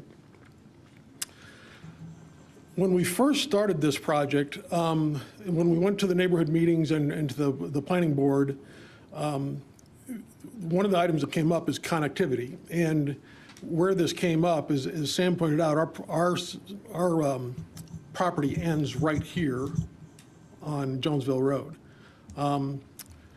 This is the Alston family owns this, and then the church right here. We have talked to both of them, and as per our conditions state, if they will allow us and will give us easements, then we will build a sidewalk all the way up across both their properties to Universal Drive. Okay? Again, that's not on our property. It's not part of our subdivision or our requirements, but we've agreed to do that. Along with that, the Universal Drive seems to be a little confusion about this, but again, this is not on our property. It is not being annexed. It is not being brought into the town at all. It is, as you saw in the picture, a dirt road that's been there forever, okay? And is an access point, okay? And it will be an emergency access point for this subdivision. We were asked about that also in terms of would we agree to pave that. We thought, being a good neighbor, that that'd be a great thing to do, so we agreed to do that. As long as the church allows us and grants us that easement to pave it, we will pave that location. It'll be 20 feet wide per the requirements for emergency vehicles. It'll be built to NC DOT standards, which is 3 inches of asphalt over 8 inches of stone. So it'll be built to those standards and built that way. Again, though, it is not part of the subdivision, is not part of the city. It will remain in the county where it is, but it'll still be on church property, but it will be maintained by the homeowner association once it's paved. But at this time, you said that you haven't made any good connection with the owner of the church to get that in Yes, writing? we've been talking with the church. The Alstons have already agreed to the sidewalk, so we're good there. The church has agreed to the sidewalk, and we're still talking about the paving of the Universal, but we think that's going to happen, yeah. We're pretty sure that's going to happen, yeah. And I don't know if a member of the church is here, but yes, we think that we've had many conversations with them, yeah. Thank you. I think everybody thinks it's a good idea, so I think we're there. Yeah. Are there any other questions regarding those? Because that seemed to be some confusion in terms of the sidewalk and Universal. Are there any other questions about that, or does that make sense what we're proposing? I think the only question I'm going to have is the Greenway. I think for all of our previous developments, we've really liked the town to own the Greenway, just because of access and everything else, because we're dealing with privately owned, but it's a public right of way, and I get that and everything else, but I just don't know how staff feels on that with our previous situations we've had. Yeah, I'm not, the ownership is not as important as the maintenance. I think you're right. I think all of our public touch point greenways that connect our main system now, I don't know about the ones that go up in the neighborhood, but that one along the creek like is a main one. Right. I think that's what you're talking about. Yeah. I mean, maintenance could be different things. That's right. And that's what I worry about is town standards versus private standards, even though it's a public access. If I may, there has been some conversation between staff, the development team, and my office going back months about this very question. It doesn't relate just to this project. It's a larger issue that Rolesville has. We've changed how we manage greenways over generations, and there are different segments that have different histories today. The current LDO provides that if you convey a full fee simple ownership interest of a greenway to the town, you still get to credit that land. You don't lose it in a density calculation, but it isn't written that it has to be done that way. So there appears to be room for either a dedication of an easement or a deed or a dedication of fee simple, and all of that would work. And then maintenance is currently not addressed in the LDO expressly as a requirement or an option, but is presumed in the law that a dedication means that the town maintains it. So if you accept someone's dedication of a sidewalk and a street, a judge would assume you mean that the town from now on is going to pave it. Right. Here, we're going against that presumption, given the condition that's been applied. So as staff understands it, there will be another checklist item in the review to review the easement document and the covenants to ensure that the language provides that the developer and then subsequently the HOA has to maintain to the town standard. Okay, all right. So it becomes more complicated, Right. but it doesn't violate the LDO, and the condition makes it the law of this property. Okay. It may be that staff will bring to you, now that you saw staff has more staff and there's long-range planning, you may see that there was an LDO amendment to sort of nail this down so that a property owner can shop from a checklist of ideas and the town will know that it will work. Okay, all right, thank you. Sure. Thank you. And I should piggyback on that. The same thing holds true for Universal Drive, that road will be maintained just like the city streets that are inside the subdivision. So the same concept that'll be written into the documents. Okay. Yep. Okay. Also wanted to point out, I don't think we talked about this. We do have some amenities. We have a gazebo area. This is where the mailbox area will be also here, but we'll have a gazebo area down here. Going up in this area, there is a playground, tot lot type area right here off of that parking lot. And then this is a large dog park that'll be here also. So all three of those are part of the active open space areas that are planned for this area.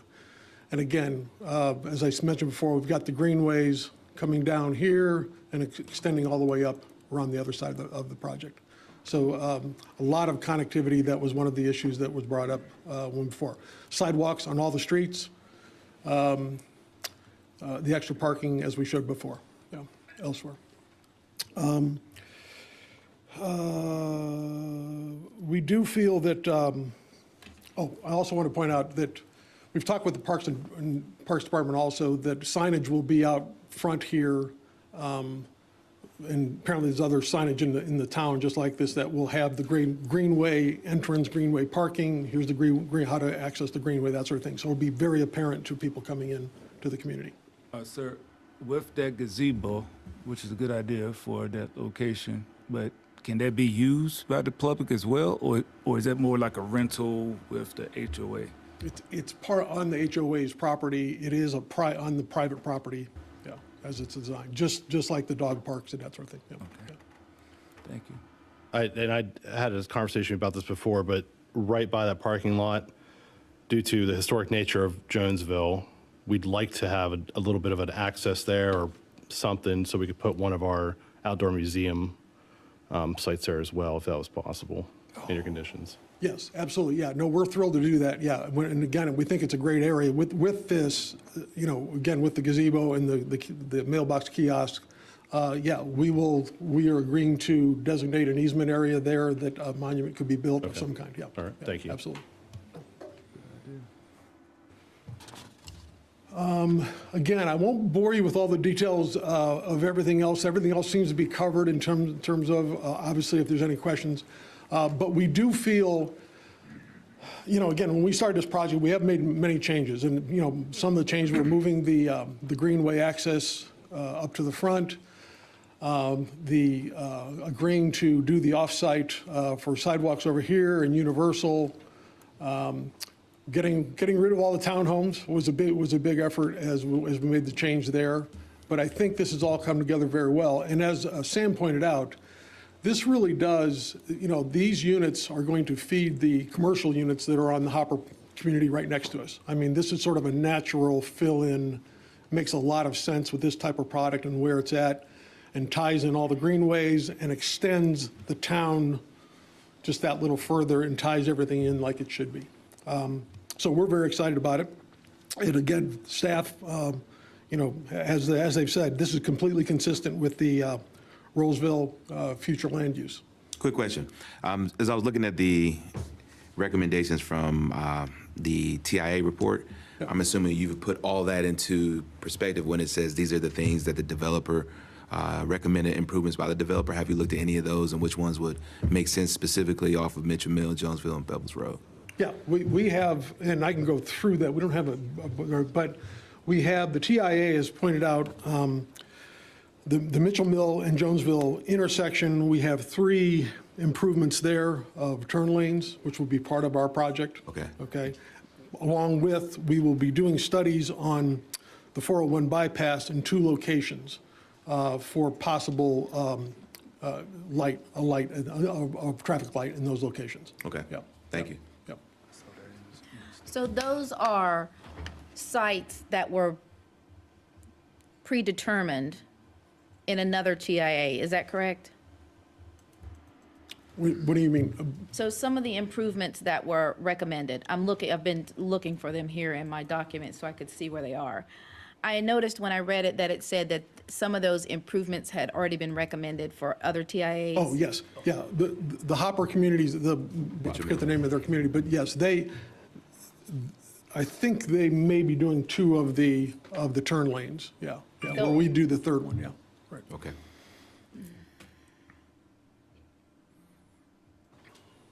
Does that answer your question? It does. Yeah, okay. Yeah. So is someone here from that did the TIA? The town, is someone from? I don't see Mr. Peach. No.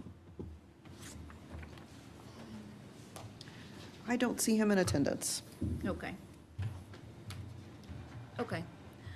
I just wanted to know, since they were doing all of them for us, I just wanted a rundown of Rolesville Road and what that looks like with this project and the project that was already approved before it. Okay, so a rundown of like what all the TIAs in that What Rolesville Road is corridor. gonna look like with this, yes. Okay.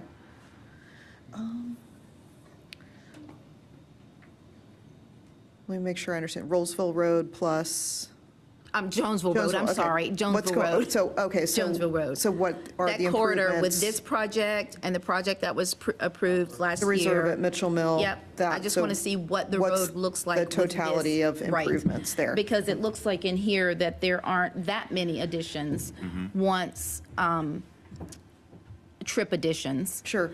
So I just wanted to get an idea of what the roadway will look like once this is put in place, because there's another project on the other side of the road. Right. And so I just want to see what it looks like and what accommodations are going to be made to Jonesville Road with this new development. You can certainly pull up the TIA for 50109 Mitchell Mill, if that would be helpful. Or I can take a look at it while. Yeah, if y'all can do that while we continue. Sure, And absolutely. we'll come back to that. We'll get through the public hearing. Thank you. It's okay. Yeah, They can thank give them you. a chance to pull it Yep. up. Okay, Steve, continue. Okay, and that's pretty much it for everything. Again, any questions in terms of any of the detail or anything like that, but I think we've covered all the main items on the site. Steve, just to get a thing of clarity, I heard you say it at the end. I want to make sure I understood it because I wrote it down exactly like you stated. Universal will be maintained by the HOA at town standards, is what I heard. It'll be maintained with the same standards, yes, yeah. But it won't be paved as in town standards because it's the private. It will be, here's the difference. It will be built to NC DOT standards, and that's the 3 inches. So the roadway will be built the way it's supposed to be built. If it was a city road, it would have curbs, Right. sidewalk, Right. street trees, that sort of thing. That is not. So the roadway itself, though, will be built to the proper standards, yes, and maintained to those standards. Okay.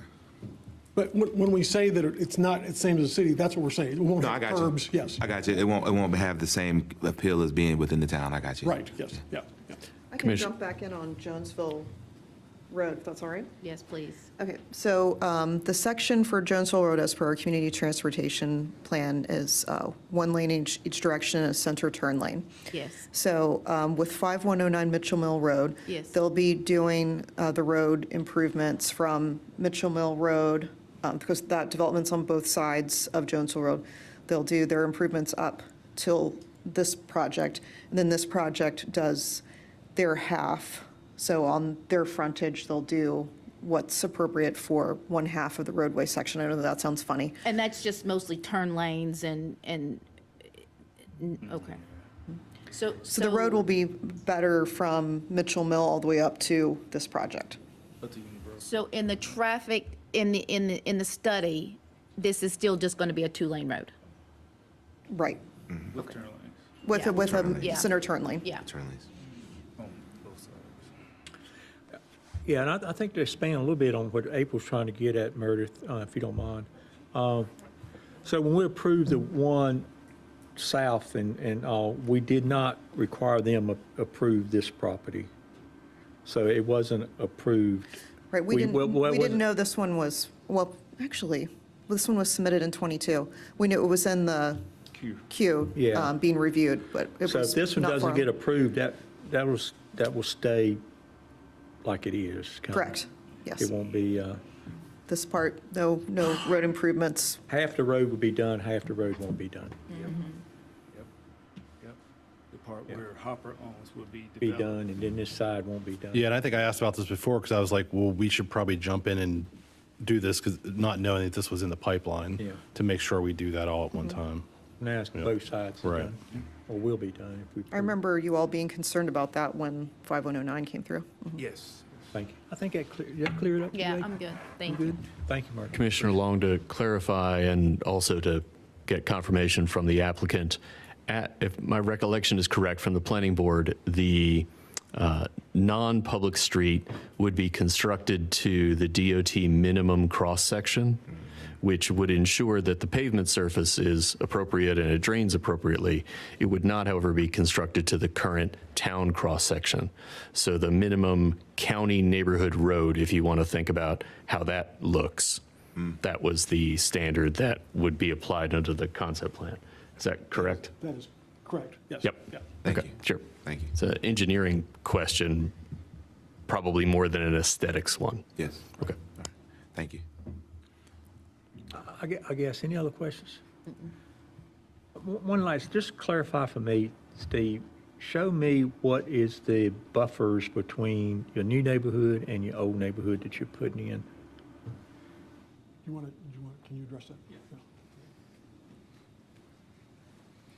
Good evening, Mr. Mayor, Board. My name is Jeremy Key with Morrison Ritchie Associates.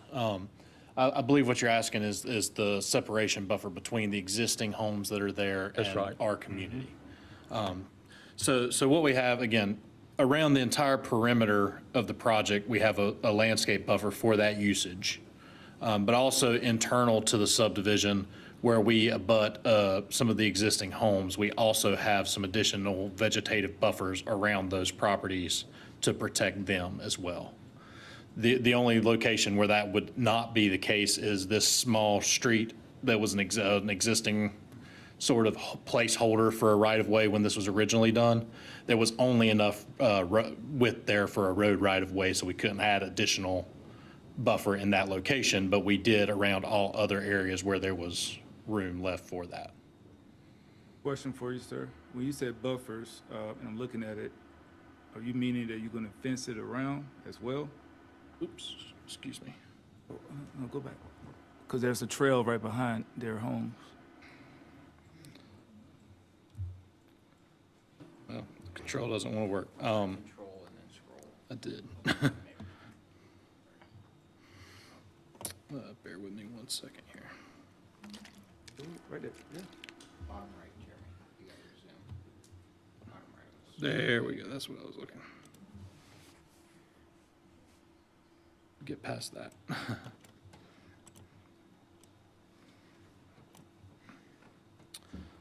Okay. So again, we tried to maintain enough room between the existing homes and any of our development, even where they were up against, except where they were immediately up against the existing right-of-ways. So even so in this location, even though it's sort of more internal, we still maintain that landscape buffer so that we would have additional landscaping and screenings per the town codes to screen those homes from the proposed usage.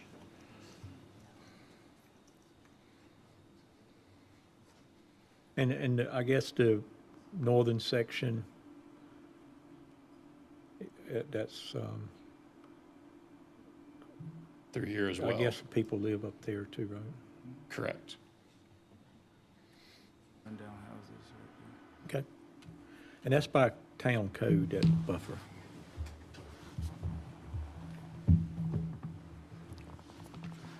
Yes, correct. That would meet the town code. Yeah, any other questions for the applicant here? All right, if not hearing any comments from staff before I ask for public comments? Meredith, any follow-up? All right. So now I ask for any comments from the public in favor.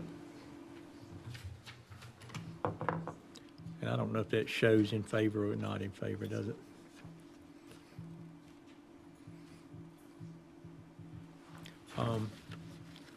Let's do this list first then. Lori, how you doing tonight?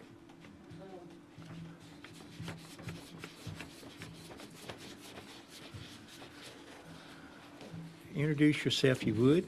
I will. Mayor Kern and town commissioners, my name is Lori Moss. I live at 5005 C&L Avenue in Wake Forest, or in Jonesville, Wake Forest, North Carolina. Coming here and, well, the meeting was canceled in March, so let me just say thank you for the access to the public greenway, because that was one of our concerns, not having access to the public greenway. But then another issue, and I know you guys were talking about the traffic study that was done. We are really concerned about traffic. We, in the Jonesville community with the proposed development. So our community is asking if the developers, working with the town, could just work with North Carolina DOT and allow the intersection. I think there's an intersection that will be created on Jonesville Road, north of Harris Creek Bridge, be made a roundabout. We think that will slow traffic for not only for just the Jonesville residents, but just, going into the town of Rolesville. And then a roundabout be added by the Harris Creek Farm and Preserve at Mitchell Mill and not just that it will, I guess, include a beautiful entrance into our historic community, but just, again, it's mostly about safety, slowing the traffic. It is hard for us now to even get to our mailboxes because of the traffic that's going on Jonesville Road, and we think that this project will just increase that. So if we could do that, install an additional roundabout at the future intersection of Jonesville Road and the Fowler planned extension, so both ends of Jonesville Road, just installing a roundabout to help us with that traffic study or that traffic issue that we think will come about. So that was another issue that we had. And then just another thank you, I guess, for the community. I just heard, I don't know all the details of the streets in the private community being named to support the Jonesville community. If that's the case, I don't know if I've heard all the details of that or not. Just keeping us engaged on that. We would love to participate in that. But a really big concern, again, is the traffic that we are truly concerned about. And then if I... Make sure I follow what you said, Laura. A roundabout on both sides of Jonesville. Yeah. So if you go into Jonesville, you go a roundabout to slow traffic Right. down. Yeah, exactly. That's Because- Wake County though, right? Do we need to go to Wake County? I'm not sure. Yeah, I don't know. It's something that we probably need to think about. Are we doing a transportation plan in our new one that's coming up? Can we partner with? We probably need to get that in a plan if that's a suggestion. Sure, not quite yet, but we can certainly look into the request. You know what she's saying? Yes. Okay, Sort good. of make, roundabouts there. Because like he says, it's Wake County property now, so we'd have to do a plan probably to, Right, there'd be coordination That's correct. with other people and inquiries and. I think that's a good idea. Yeah. Just listening to it, but thank you, Laura. Anything else? That's it. Good seeing you. That's it, Ronnie. Yep. Mayor Kern. Okay, Richard, how you doing tonight? I am doing good. Come on up, state your official name and address for me if you would, and there you go. NC State. Started to wear the Is that a women's hat or men's hat? both. Unisex. Because they're both in the foul floor. Yes, sir. And it's not often that NC State fans get the GOAT and of Carolina and Duke fans at the same time. Right. That's a really good thing. But back to business. My name is Richard Dowdy, and I live at 4627 Running Deer Drive, Wake Forest, NC. And again, appreciate all the developers are doing to try to accommodate the needs of the Jonesville community. And one of the things that Jonesville community is facing is that we haven't had this type of growth. We haven't had this type of impact of things, development going on around us. So we're kind of new to this, and we're kind of trying to get caught up with what we need as a community to help us be successful and to help us maintain the historic nature of our community. So the bottom line is we need your help. One of the areas that we need your help with is all of you know that this whole construction deal is going to have a lot of drilling and a lot of blasting. And the Jonesville community residents are really concerned about the impact on our wells and the foundations on our homes. So as you can imagine, a lot can take place through drilling and blasting. And as a matter of fact, I know of a family home that had some cracks on their walls when there was some of that drilling and blasting going by further up Jonesville Road. But what we need is a written protection in place. So we're asking the developer to do what they agreed to do during the previous planning board committee, and that is to provide testing of our wells and our foundations before, during, and after construction. And note that this protection we're asking for is for all Jonesville community residents. At the completion of the project, you can imagine we don't want to be faced and left bearing the expensive repair bills for either dried up wells, contaminated wells, or foundations that have gone bad. So we're asking for that kind of help. Also, we're asking for, in writing, written instructions on how we as residents can file a claim in the event something does happen. It needs to be clear so we won't have a problem with trying to submit claims and get things done. So the bottom line is we need help from the commissioners and the developer in making sure that Jonesville community is protected. So we're asking that this written protection be in place in order for this project to move forward. Thank you very much for your time. Thank you, Richard. Appreciate that. Okay, any other comments from the public? And I'll do for or against. Any other comments? Hi, my name is Alicia Ruiz, and I live in 3A57 Jonesville Road. One of the things that Jay mentioned is about rezoning that area, Jonesville community.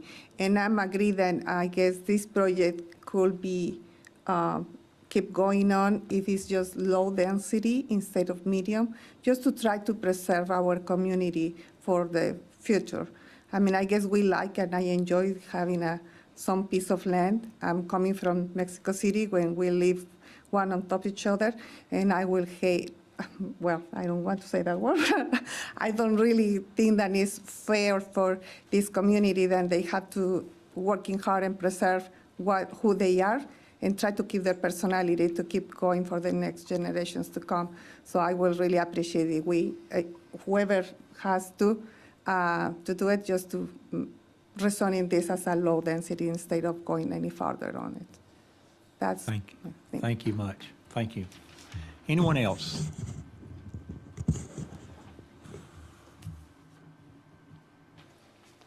Good evening. My name is Marie Jarvis. I live at 3704 Gideon Drive. Good evening, Mayor and board members. I stand before you not only as a concerned resident, but as custodian of the values and character that make our community unique and a cherished place to call home. Tonight, I would like to express my deepest concern as a homeowner that will be directly impacted by the proposed development that looms over our community. My property is right there in the middle, those three lots right there, like where the little roundabout at the bottom, back where the Greenway. So my husband and I decided to move back to this area in '97. This is where I grew up, born and raised. So we remodeled our home house, so my mom and dad's home house. We decided to raise our family there because of the small, quiet, charm of the Jonesville community. Our intention is not to oppose progress or development, but to address the potential impact that not just this development, but future developments will have on our community. I'm here tonight to address my concern regarding the proposed width of Gideon. I'm not sure exactly how wide it would be. Taking instance that if, Universal's not giving access for, the residents of Harris Creek Farms or even the emergency vehicles, not sure, the chaos and the traffic congestion. Like I say, we are grateful for any improvement, that the developers are proposing, by all means, but we just request that it be wide enough, to accommodate all the traffic. As you can see, there's pretty much only 4 homes right now that's occupied on Gideon. And with all of this coming in, it's just a big, wow. So, with all the traffic and congestion, it's going to be a lot. And like I say, the traffic, the safety concerns, that we've had since, even the surrounding developments that have gone on that's just not there on Mitchell Mill, Jonesville Road, there's times that, we sit at the road waiting for the buses for our kids, and it's 35 there, but of course, people don't, acknowledge that speed there. We have actually, called sheriff department to come and sit, mornings when, kids are boarding the buses and everything. So, I've seen people just run, the stop signs, especially coming around that curve. It starts 35 and that's like a blind spot. So, but also my, and this is like a concern, if that's gonna just be a one-way in and one-way out there with the new entrance, that poses a concern of ours. And like I say, even with, I know the Greenway, that's a great access, but that being a public parking lot right there at the very entrance, not too sure about that one, but like I say, my other concern was the universal drive, the paving of that, because if that's gonna be a second entrance, for residents and, the emergency vehicles, that is a must. For instance, we had a neighbor that had a house fire and, vehicles, weren't able to get up through there, it's like one vehicle, they had to park in the church parking lot in order to, to put out the fire at the house. In conclusion, I just encourage the board and the members and the developers to consider the concerns and requests, of our community. We cherish our community. It's very historic. Like I say, most of us, pretty much all of us grew up there. So, this is just a legacy that we hold and trust for our future generations. So I just like for us to just work together, to just make sure that we can explore alternative solutions to, prioritize sustainable development, for everybody in the community, and like I say, this is for our future generations, So thank y'all so much. Thank you. Thank you. Okay. Anyone else? Let's let the public speak first, and then I'll give you a chance to wrap up. Hey, good to see you again. Again, my name is Elfie Schock. I live right here in Rolesville at 521 Kenton Mill Court. I'm jumping in for my volunteer work right now. Okay.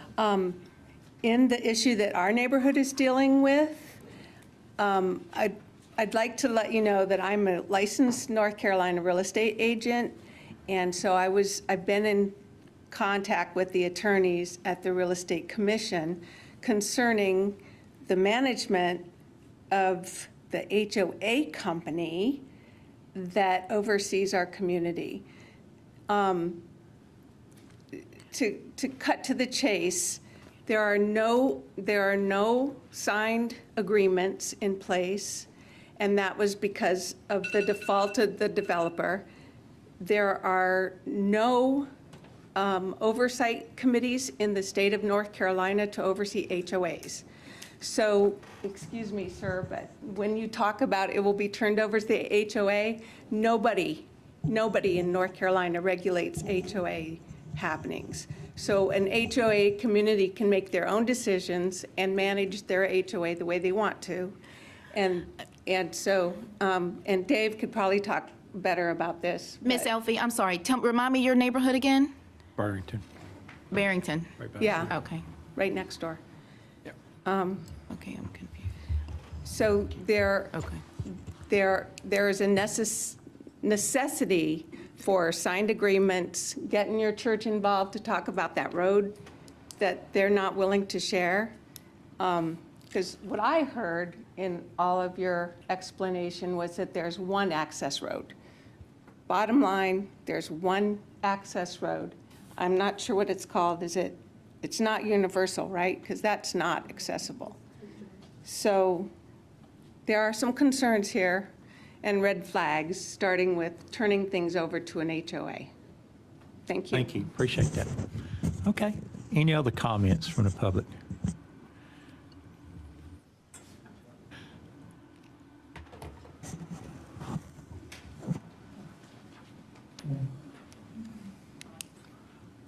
State your name, Margaret, and Margaret Watkins, 407 Bellmelon Court. Can anybody tell me what the distance is between the stormwater pond and it looks like there's a stream right there? what the distance is between that and the riparian buffer?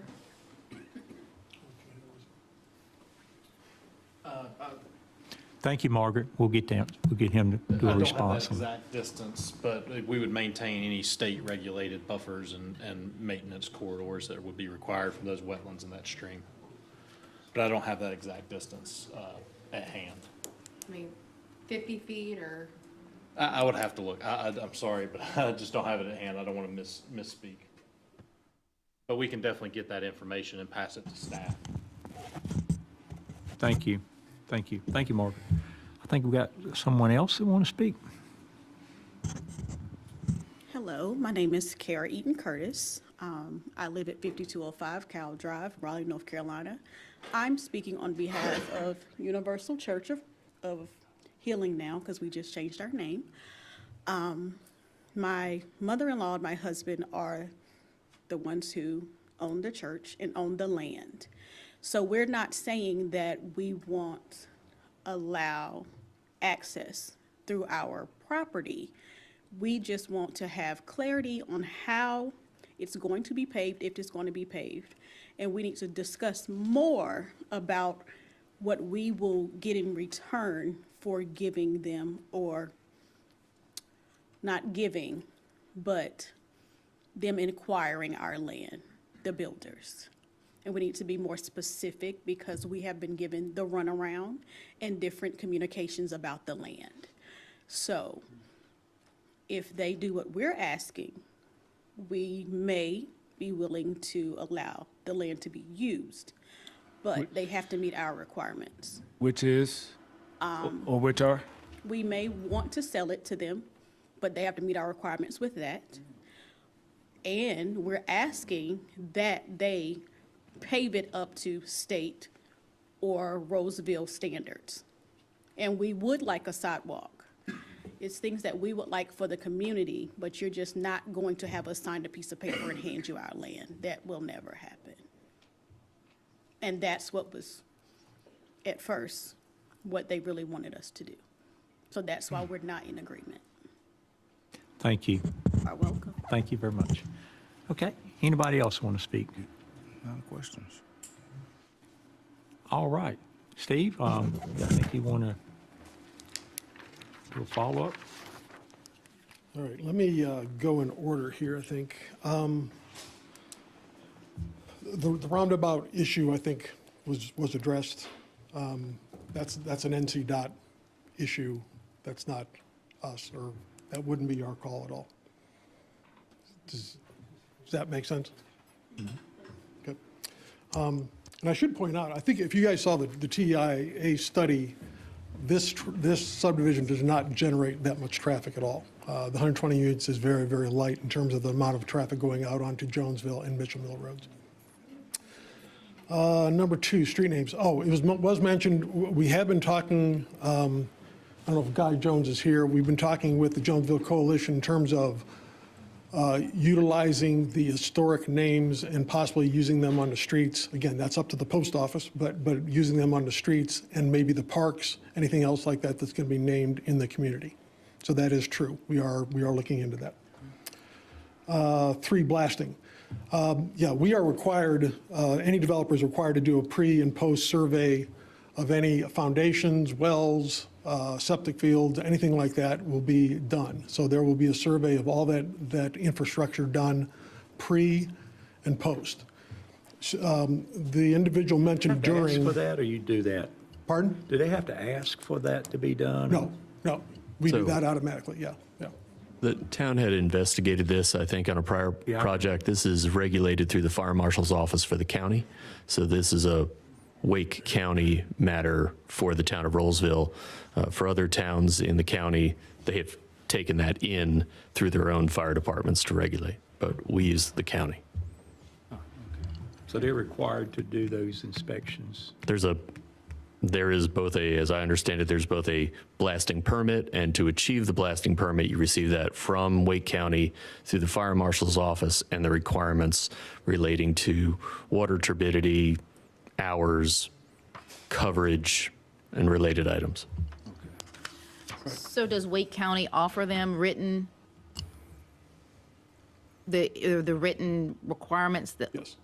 They do, before, during, and after? That's all I wanted to cover. The during, we don't do them during unless there's an incident. If something's reported, hey, this, there's a crack here, or whatever like that, then we'll go out, we're required to go out, inspect it, whatever, fix it right away if that's issue. Generally, though, it's before and after.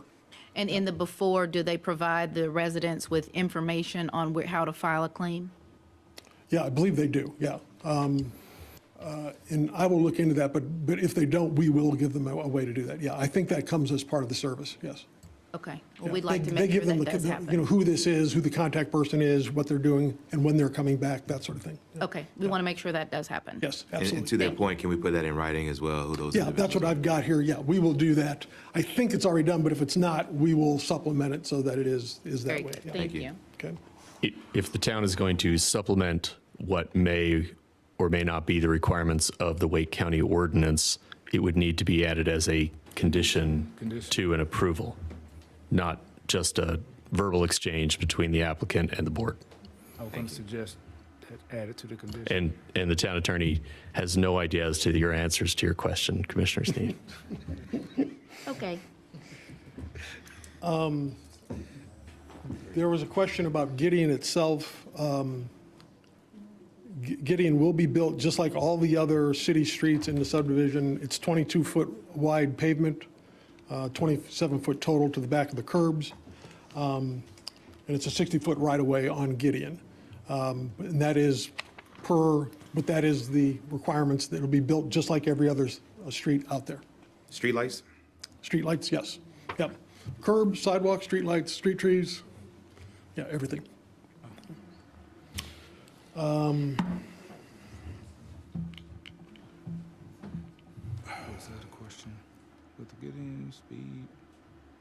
Emergency vehicles I've got written in here on the thing. Oh, there's been a couple comments about emergency vehicles and the access point. This whole, again, this universal thing seems to be very confusing to everybody. Uh-oh. What do I do? Just hit close. Let's go to close. Let me see if I can get through it. Universal Drive currently, and for the last 20, 30 years, is an access point for everyone on Gideon Drive. That is their access. That is also the emergency access. Right now, and I think there was a fire, if there's a fire out there or whatever, Universal Drive is the road that is used for that access. That is the current and has been the access point for those people for a long, long time, okay? We're not changing any of that because we can't, because that is not part of our property, okay? And it is not part of this subdivision submittal. It's not required for us to do anything to it, okay? We are volunteering to pave it, okay? Even if whether it's paved, not paved, whatever, it remains an access point to the property. It will always be an access point to the property. And to someone's point, when they mentioned about, getting in whatever, that's the beauty of this. This community now, the people in Gideon, if you were to approve our project, would have two access points. Right now, they have one, which is a dirt road. If you approve this, they'll have two. They'll have a paved city street that goes right into the front of every one of those houses, okay, all the way in, along with another access point in case something happens, why it's blocked. That's why they usually have two access points. But that's what it is. So that's why this is better, not worse, okay? It seems like everybody's talking about, well, there's something different here. That access point stays just like it has been for 30 years. But a new access point will also be there, which will be a paved city street. Does that make sense? Okay. HOA management. Yeah, we will have a management firm. We have a number of communities. Sorry to hear about the situation they're in, but we've not had a problem. I think most of you are aware, probably every community that you've approved in Rolesville has an HOA on it and a management, and it will be professionally run through the process. Okay. The church property. I will talk with them personally, okay? And we will see what, that surprises me what she said there, but understand that if they don't want us to do anything on their property, that's why our condition is written the way it is. Same with the sidewalks. That is not our property. If they don't want us to go on their property, if they don't want to get it improved, they don't have to. She's absolutely right. They don't have to do that. And that doesn't affect this community at all because that access point is still there along with the new access point. If they would allow us to pave it, we are going to pave it. And we will maintain it through that process. It's still their property. We're not buying it. We're not buying anything from them. Still their property. We are paving the access easement. That's what we're talking about. Any questions? Thank you, Steve. Appreciate that. Thank you. Meredith, you got any wrap-up? Or close the public hearing? So we'll bring it back to the staff PowerPoint. And have proposed motions for you. Do you have any additional questions for staff? No, I think, thank you, Meredith. I think, Dave, the kind of what I hear from the board and from you, is if the board is still led to go ahead and make a motion one way or the other on this, let's certainly do that. But I did hear a couple ideas for additional conditions, especially this guarantee that they're going to do written letters and stuff or something to the folks. But I think Dave's policy has always been if we're going to do something changing the conditions, we need time to investigate that. Is that what you? That's a policy that the board has had in the past, or at least we'll say it's a guideline. Minor deviations have certainly come up. Additional comments that I think I heard referenced related to revisions to the details regarding the standard of roads that may need to be paved, the matter relating to blasting, the matter relating to the naming of roads. Am I missing some? I may be missing another one that had come out, and also the question for a traffic engineer who was not here. So those were the perhaps loose ends that perhaps the board would want to address tonight or would address at a continued hearing. But that's entirely the board's consideration. Anybody remember anything that was missed? The outdoor museum area as well. And also the clarification of between the church and the builder as far as is this going to be used as an asset or not? So I think that we probably need to. So that condition's been bandied about quite a bit. It gave concern to everyone, perhaps even the developer, as it is not written the way a normal condition would be. It requires the developer to try. I don't know that you see many laws written as I will try, and if it works out, then I'll do it. But that's how it is, and that's the way it's presented to you. I don't think it's going to change unless there's a negotiation breakthrough in the next 2 weeks. It is what it is, as I'm told to say. Okay. Thank you, Dave. Sure. So I think I would prefer, it's up to the board if you guys want to have time for them to do that condition. I would prefer, Dave, to close the public hearing. We can only come back, talk about the new conditions and vote. That's right. The board does not need to leave open the public hearing or hear from any third parties. At this point, it's a legislative decision, just like adopting any other ordinance. It's with the board.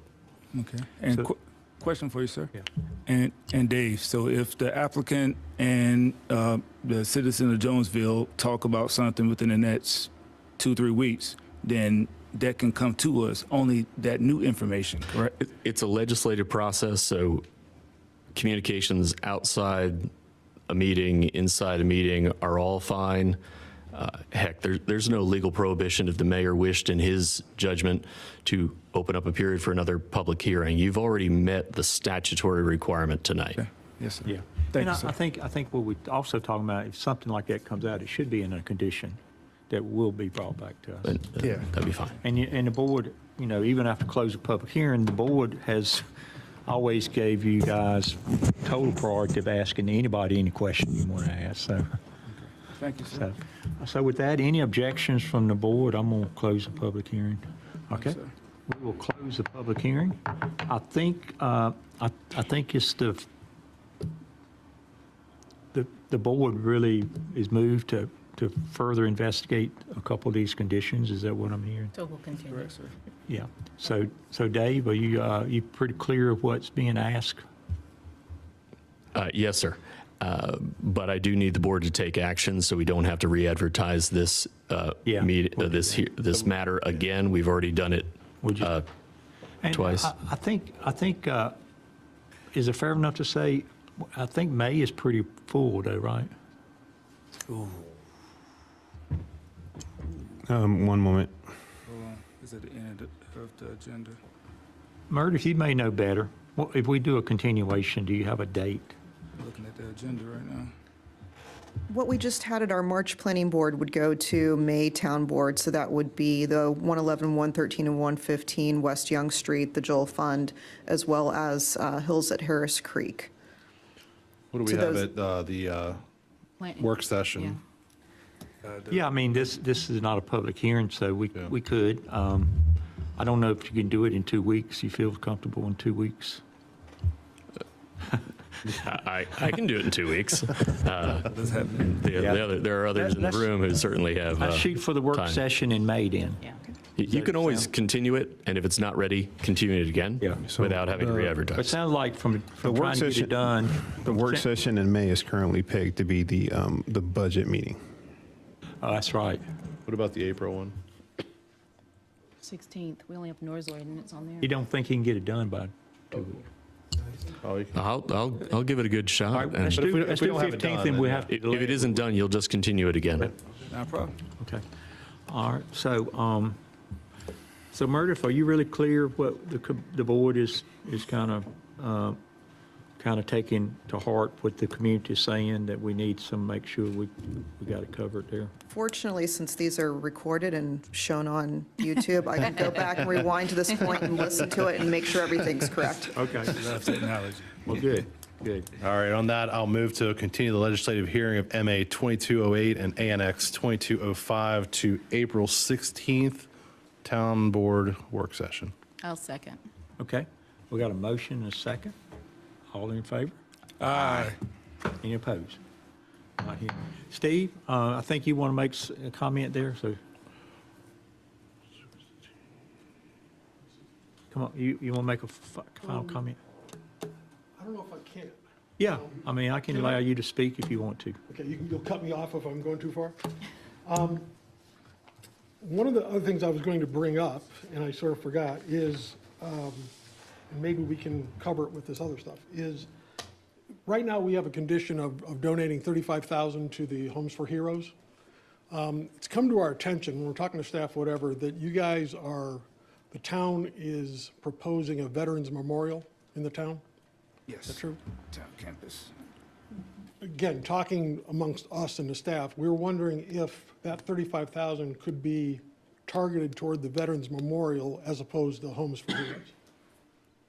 So I'll throw that out there, and maybe that's something we could put on the list, or Yeah. however you want to do it? Okay. I think the condition says now it's for the Home for Heroes. Homes for Heroes, yeah, it says So make a 35 note of donated to that. Homes for Heroes, yeah. So you make a note. Right, but I don't think legally it can be in there as a condition because that's a donation and not a actual That's right. requirement. So it's more of So anybody certainly- coming in the door saying, so. Certainly, a citizen or developer can make an offer of a donation, perhaps for something earmarked, and the board, in its judgment, can accept that charitable donation.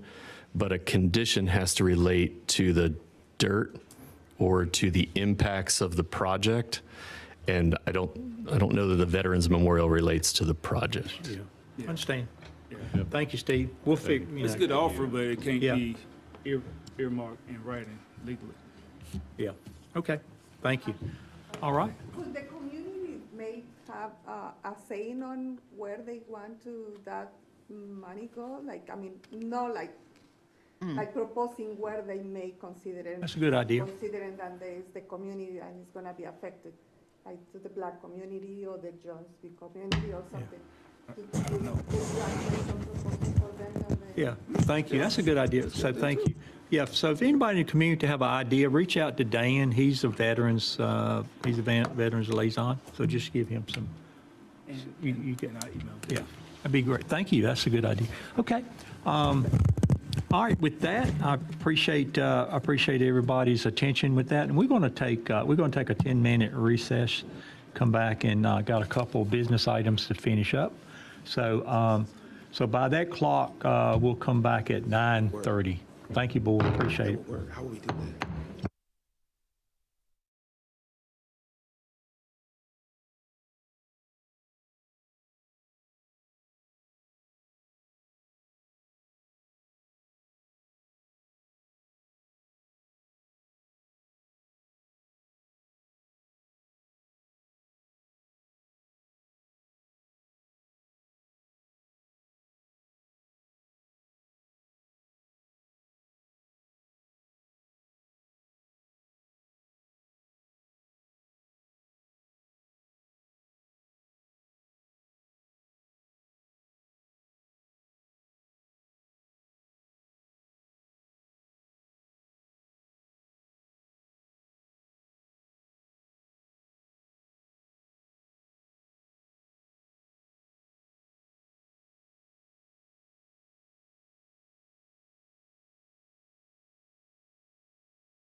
call back to order the Rolesville Town Board meeting, business meeting, and next item is Planning Department rezoning briefing. So I'll turn it over to you, Meredith.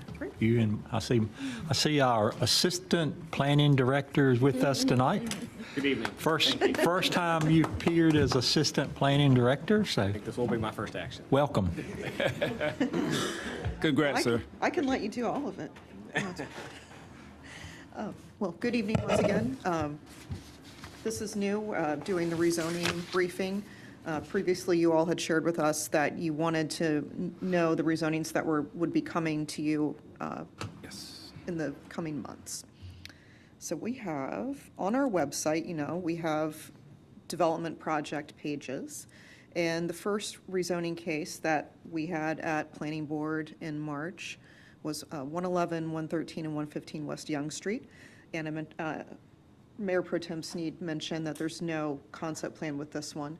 It is a conditional zoning, and it has conditions related to 7 upper-story residential units and a range of commercial floor space that could be there. But this is the location of that one. And that one, I expect to see this at your May Town Board meeting.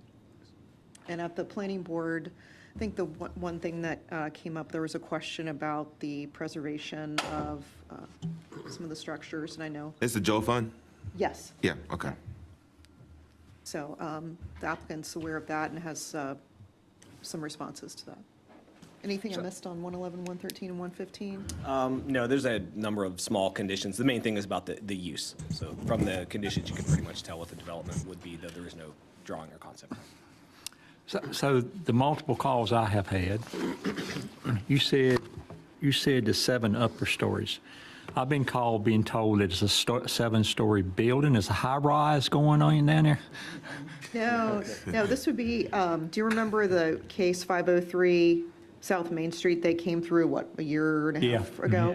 And that was one floor of non-residential space and then multifamily units above. That's what they're, that's what. No high rise? No 7-story high rise? Wouldn't be allowed, yes. I didn't think so. But I can see, when you see 7 upper story, you could read that as 7-story, sure. I can see where that could be confusing. So that, the other case we had at Planning Board that Mayor Pro Tem Sneed mentioned was Hills at Harris Creek. And Mike likes to call this version 3.0 because we've seen, this is their 3rd rezoning case number. And based on the feedback, well, obviously based on being denied last November with their previous rezoning, they've come back with a single-family detached-only option. And it was pretty well-received at the Planning Board. So you'll see that in May. Anything else on this one? No. Okay. Tidal wave is a new rezoning, and what you're seeing in front of you has nothing to do with the rezoning. This is a site development plan that's been through multiple rounds of review with our technical review committee. So this property is zoned general industrial right now, and the applicant or the owner would like to rezone it to general commercial, which fits our Main Street vision plan. So we have that opportunity to get this property rezoned from general industrial to general commercial. And I think the other benefit would be to this owner, if you have general commercial property next to general commercial property, no buffer is required. And then when you have general industrial next to general commercial, quite a large buffer is required, and that limits the developability of this and the 7-Eleven that's part of Walbrook. Anything else on? So the property also is not in the town limits at the moment, so it will come with a companion annexation, like you're used to seeing. So it will be. That was my question. This is on Grand Park Yes, Drive. Grand Park Way or Grand Park Drive, I can't remember. Yes. It's where the oil company used to be, kind of? One of the businesses was, well, now it's Meineke. Is in that building Yes, there. There's a church, Livingstone Church, I believe. Yeah, there's several tenants in there, yeah. It's part of that subdivision, which has been there, that street, Grand Park, is a cul-de-sac, and this is on the, towards Bojangles side of the property. So it's across the street from? No, it's on the cul-de-sac, it's on the hard corner of Main and Grand Park. Yeah, okay. Yeah, kind of right parallel there, yeah. Sorry to cut you off. That's okay. So there's an annexation and then a rezoning here. So Tidal Wave has shown the intention to develop just one half of this current platted lot, so the hard corner with Main and South. So there's property currently north of there at the end of the cul-de-sac that the property owner. So right now they're kind of working out how they want to annex and rezone this, where a Tidal Wave, their deal is to only buy this portion that you see in this picture. So it's like one half of the existing lot. So there's actually going to be a re-subdivision of the lot eventually from the property owner to sell Tidal Wave, what you see in this picture here. So it's this kind of two-owner with the prospective owner and the developer of the Tidal Wave plus the core property owner now. It all needs to be annexed for development at some time. Plus it does, probably is better served by general commercial zoning. See, the car wash is permitted in general industrial, but then it has that extremely strict buffer requirement, which would basically nullify this project as shown right now. So it was kind of a late coming realization. So zoning to GC will make it much better for this development, but it will also benefit the other remaining piece of property there for the property owner. So again, some talks have occurred just very, very recently. This application just came in 2 days ago, so it's very, very fresh. So we don't know exactly when this one might hit planning board and then be at the town board, but it shouldn't be too long. Right, it should be straightforward, so this we thought it could pop up soon, so we wanted to Right, show at it the to you. moment, it is not a condition zoning, but again, we're talking with the applicant about maybe they want to do a conditional zoning. Again, restrict some of those uses that they have no intention to do, and then the board would have some concerns with potentially, so. Yes. Next one, Scarborough Apartments. This is their latest rendered concept plan. I don't think I can make it any smaller. So this is on the south side of Main Street. Main Street Park is across the street. The gazebo in Main Street Park is right here, so that if that helps orient you. And this concept plan shows a retail building up at Main Street and retail with residential units above on a new public connection close to Perry Street, which is right here.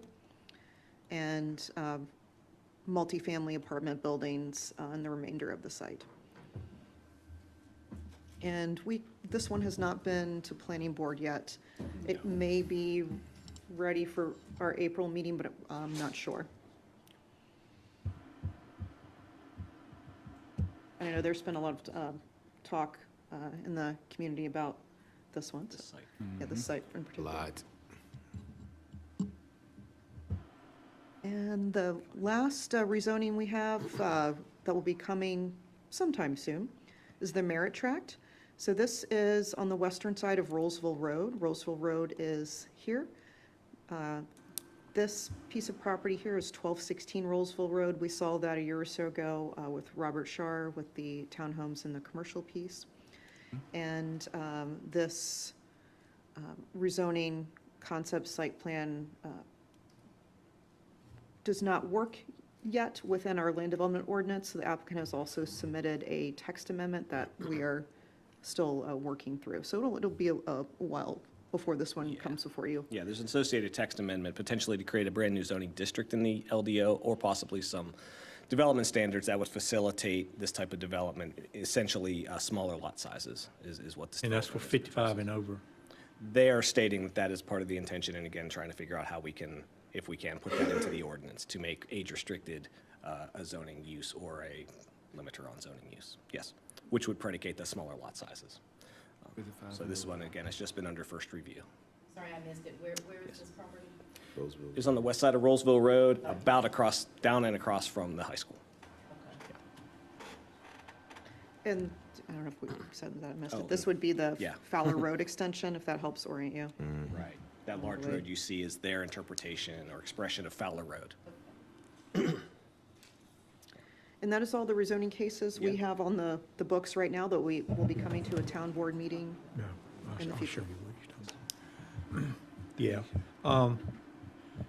Whatever happened to the double restaurant one that was buzzed about 6-8 months ago down there off of corner Rogers Road and 6,000 Rogers Road? Yeah. Granite So Falls Boulevard is like they- a restaurant on each end? Yeah, they went for and achieved a variance on their street yard buffer and perimeter buffer yards. That was several months ago now, Yes. at least 3 Might have months been ago. December? Yeah, and we're waiting for their resubmittal of their site development plan, where they would show, the approval of that variance. That's And still- that was one of the major. that's still on items. go then for It's- right now, the Exactly. restaurant. Site development plan is still ongoing, waiting for them to resubmit. That one you mentioned across the street, that is not on Go no more, is it? The 503 South. Main. 503 South Main, They would yes, love that's not, no longer a go, unfortunately. Right. That looked like it was going to be a cool project. Yeah, they withdrew the site plan application. Thank you. That concludes the. Work never present- ends, right? That's One thing good. new. Well, that's why we got an assistant planning director, so we can get this done. Thank you. Thank you. Thank you. Okay, very good. And congrats. We're going to talk a little bit about grant administration program updates.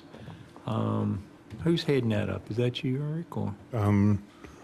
I guess I should apologize to Eddie in June because I did not know they were staying this late for a 2-minute presentation that I could have easily covered, and that earlier today I actually made a slide for her. And so I love you guys. I will take a moment as I introduce June and Eddie, who you already know. June leveraged an opportunity with Youth Leadership Rolesville when the chamber came to visit. I remember. Spoke about the teen position that's vacant on the board and was able to secure the applicant, a new member to the board, teen member of the board from that group. So many kudos to the chamber for engaging youth. Many kudos to them for bringing those star-studded youth through here. And many kudos to June for seeing the opportunity in that moment to ask and get a yes and fill a vacancy that I think will establish a partnership in that, into where we can constantly go to that group to get that seat filled, given how passionate they are about Rolesville and the things they want to see in the community. And so, And that seat has been vacant for 2 years. Wow. So and June filled it in 2 minutes. Yeah. Yeah, but you'd be surprised, it was actually more people in the group that wanted to. Because even though they actually go to school at Rolesville High School, a lot of them were living outside of Rolesville. And so they were like, man, I wish I could do it. And I mean, they was really kind of upset that they could not apply. So we did have a gentleman that actually did want it, and literally that afternoon, he actually emailed me and says, hey, where's the application? I can't find it online. So we got him signed up, so. That's good. Thanks again to the chambers for doing that. Okay, we're gonna talk to you today about accessibility for parks grant. This grant is provided by the state. Currently, we have been working with RRS, which is Recreation Resource Services out of NC State. They are the ones who kind of oversee a lot of these state grants, like PARTIF, LWCF, even though LWCF is a federal grant, they still kind of give you guidance on, what should be in your grant and how's it looking and so forth. And Eddie has been talking with, what's his name? I can't think of his name right now. I drew a blank. With RIS. Scott Payne? Yeah, Scott. Yes. Yes, so he's been talking with Scott on trying to get everything going. We have got a drawing done that actually shows what we're actually looking to do at Millbridge. So what we're really trying to do at Millbridge is make it where some paved ADA trails, not trails, walkways, sidewalks down to the stage, and we actually do on the stage totally. Push the seats back a little more and give us more like dancing room up front maybe. Push the seats back. Also, we're looking to have an area where the wheelchairs be accessible to park up top and then look down at the stage area. So we are looking to take this money to help do all these renovations out at Millbridge. And I'll let Eddie piggyback off that if he has some more. Sure, just really quick, when we originally started this project last summer and fall, I was working with Kelly at the time because we didn't have a director. The project was very, very bare bones. It was just switching out the stone seat, the wooden current existing wooden seating for stone. And then Kelly got involved, and then we started looking at, we really wanted to kind of expand this, especially when it came to the ADA improvements. So, which It did increase the cost of the project, but then also made it perfect for applying for this grant, which is what we kind of then shifted towards that direction and really started to try to make it as ADA friendly as possible and then just improve the overall experience for everyone.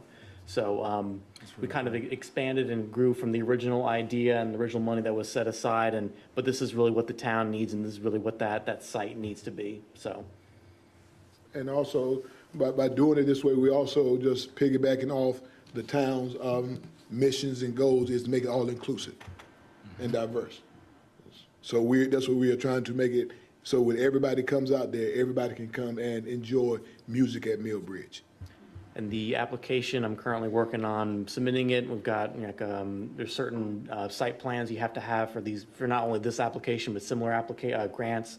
It's due May 1st, so next few weeks I'm gonna be kind of pouring myself into this and getting help from Central Pines as well, which is helping, all local governments to do these type of grants. And so even if this one doesn't work out, we're gonna apply again next year, and we haven't done any of these major grants in a good number of years.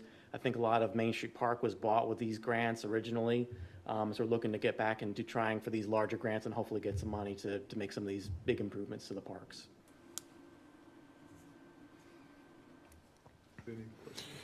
I'm just curious, how many does the amphitheater, I guess you would call it, hold now? Maybe 60 to 80 people, I'd say. And then with the improvements, it would jump to? Roughly going to be about the same size. Okay. In terms of seating, but then there's going to be other improvements in terms of when it comes to the grading and other areas that. So you can sit in the grass You can sit in grass area and all that, Exactly, okay. yeah, so there's going to be more, because not everyone wants to sit on the stone seating. A lot of people want to bring their own chairs. So we've kind of expanded that and made it a little more level so that a lot more people can come in that way and use their own seating. Yeah, so the seating would be like in tiers. So each tier, you could sit there as well as this will have a lawn behind it. So you can sit down or either bring your own chair and set it on that particular tier as well. Grass area will be tiered as well? Yes, so the grass area and the stone seats is all the same tier. And the good part is about the funding is that we already have funding set aside for it, and that funding would not be enough to do the work. And so when we thought about it and decided on one way to get grant funds is to assign value to existing projects. And the value in here is the ADA compliance piece. And that's been something that we've talked about a lot, especially during the budget process. And we're thinking about being more creative about finding funding sources. But the good thing about this is that given the funds that we already have available that would have covered the engineering and a portion of the construction, this particular grant matches in a way that is for every $1 we put in, they can match up to $5 for it. And so your $100,000 turns into $500,000. And that is about how much we have, like 114 or 120 some $1,000 to go towards the work. And so it's one of those kind of multiplier grants that matches in our favor, rather than the more other grants that are like, 80-20 reimbursement in which you're limited by the money that you have. And so great job. And thank y'all for putting in the legwork for it. Thank you. Thank you. Yeah, thank you. Just applied for the grant? No, This is, the grant yes. is due, you gotta have it in by May 1st, and most times they award the grants September, October. So once we apply, we just sit and wait until September, October to see if we actually won the grant or not. That's good. And so when we started talking about grants last year, one of the things we wanted to do was make sure that we. Thank you, June, Eddie. Appreciate it. Thank you. One of the things we wanted to make sure we did was notify you of our intention to apply for stuff.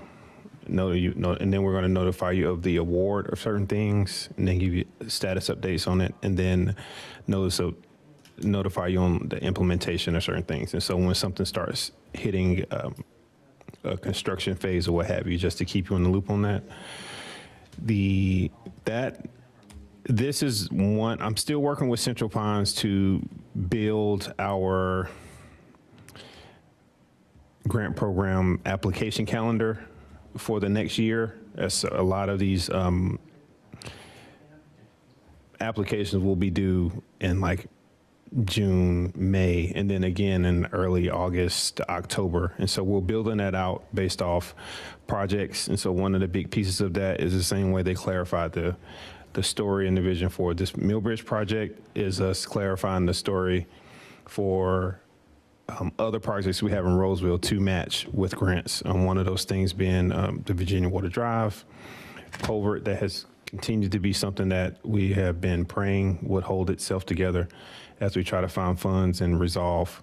And the other is Safe Routes to School monies to help us connect some of the multi-use paths and sidewalks around, like for instance, once we finish up the new Burlington Mills section, there will be a section of sidewalk that will be missing between the middle school and connecting to downtown, what have you. And that's a perfect candidate for Safe Routes to School monies, considering how close it is to Barrington and other places that are walkable for students. And so those are things that we're continuing to think about. Since last meeting was a work session, I wanted to bring, a work session. I wanted to bring just a notice of award for the community project funding back before you, anyone who may be tuned in, and that there was discretionary spending.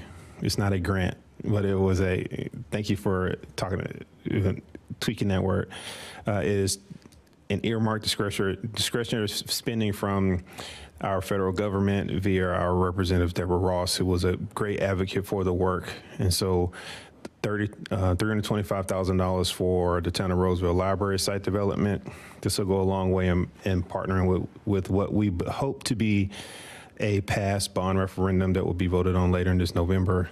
Combination of those two funds will go a long way for us to make progress on that portion of our site for our town campus and for us to get close to have a Rolesville library.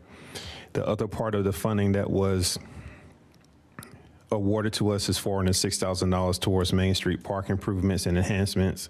Again, we have a big vision for the Main Street Park and the amenity that it offers our community by connecting that to things around that are very relevant or no, I'm sorry. This is I matched I went past the slide. I copied and pasted. Anyway, this doesn't match. That is that down below goes towards the next thing I was going to talk about. Cut and paste. But yes, cut and paste problem. So there are ADA improvements, which includes the parking lot that was in our current budget that they want to get resurfaced, things around the bathrooms, Wi-Fi connectivity, which Commissioner Long would enjoy from a tech piece, to have that at the Main Street Park, which also contributes to public safety as well as just general access, general use for people who patron the park. And the other part is making the playground ADA accessible and coming back with a faux rubber type safer landing pad for children that play on the park. And so that's the other part of that is $406,000. We're working with Central Pines, still waiting on formal notification on how we receive the funds, but we've already been working with Central Pines to understand the regulations that go with using, managing, and all the things that come with getting federal funds. And so we've been working with that. One thing about that one before you leave, I know Deborah Ross' office has reached out. She wants to come up and do a check presentation for that. So you guys be available if you can. I think is a good thing. And another thing, I've had a question from the public, at least two. Mostly one, that lady that does the cleaning, helps volunteer out there. Can we look at putting more cameras out there too, maybe? Yes. The area she's concerned with is that back parking lot, that remote parking lot back there. There's no cameras or nothing back there. So we've been piloting cameras that are cellular, that are battery, solar and cellular at Millbridge Park. And Eddie, I wish he was here to speak about it. And so that has been proved successful there, but the tree density is a little bit different there. They didn't work at Main Street Park. And so having the Wi-Fi will help a lot with being able to monitor the cameras in real time. And so that's a big driver on us asking for the funds because running a fiber line to Main Street Park is pretty expensive just based off the experience we've had with running the fiber line to our public works facility. Most recently to the public works facility. And so we're looking into that. We desire it, and Chief has also desired it too. We've just been trying to figure out a way to do it. And so the Band-Aid that we discovered, well, we're using right now is those cellular solar powered cameras, but we'll look into that and see what progress we can make around it. The other thing that does not match up with the screen is that we spoke with you about the North Carolina Department of Environmental Quality. We received a $10,000 match grant towards a level 2 EV charging station to go beside the one that we already have outside in front of Town Hall. And we've got the signage, we've purchased the signage, and I'm receiving quotes this week or next week for installation. And so what you'll see in the upcoming months, the deadline to use that funding is September of this year. What you see in the coming months will likely be a budget amendment that allows us, that will ask for the difference between, we'll automatically get reimbursed. We'll get reimbursed we submit quarterly. Within a quarter, we get reimbursed the $10,000 that we spent. But the difference between that, I think it's going to be about $7,000 difference between the funds that they are providing us in the grant and the cost to install the new station. Thankfully, Wake Electric did a great job of setting that up. So there's conduit run out there already, and the sub panels have room in them to not have to do a lot of electrical work to do that. And so it's basically just installing the cost of the charging station, which will match the one there. And then that will be something that we'll be doing over the next few months.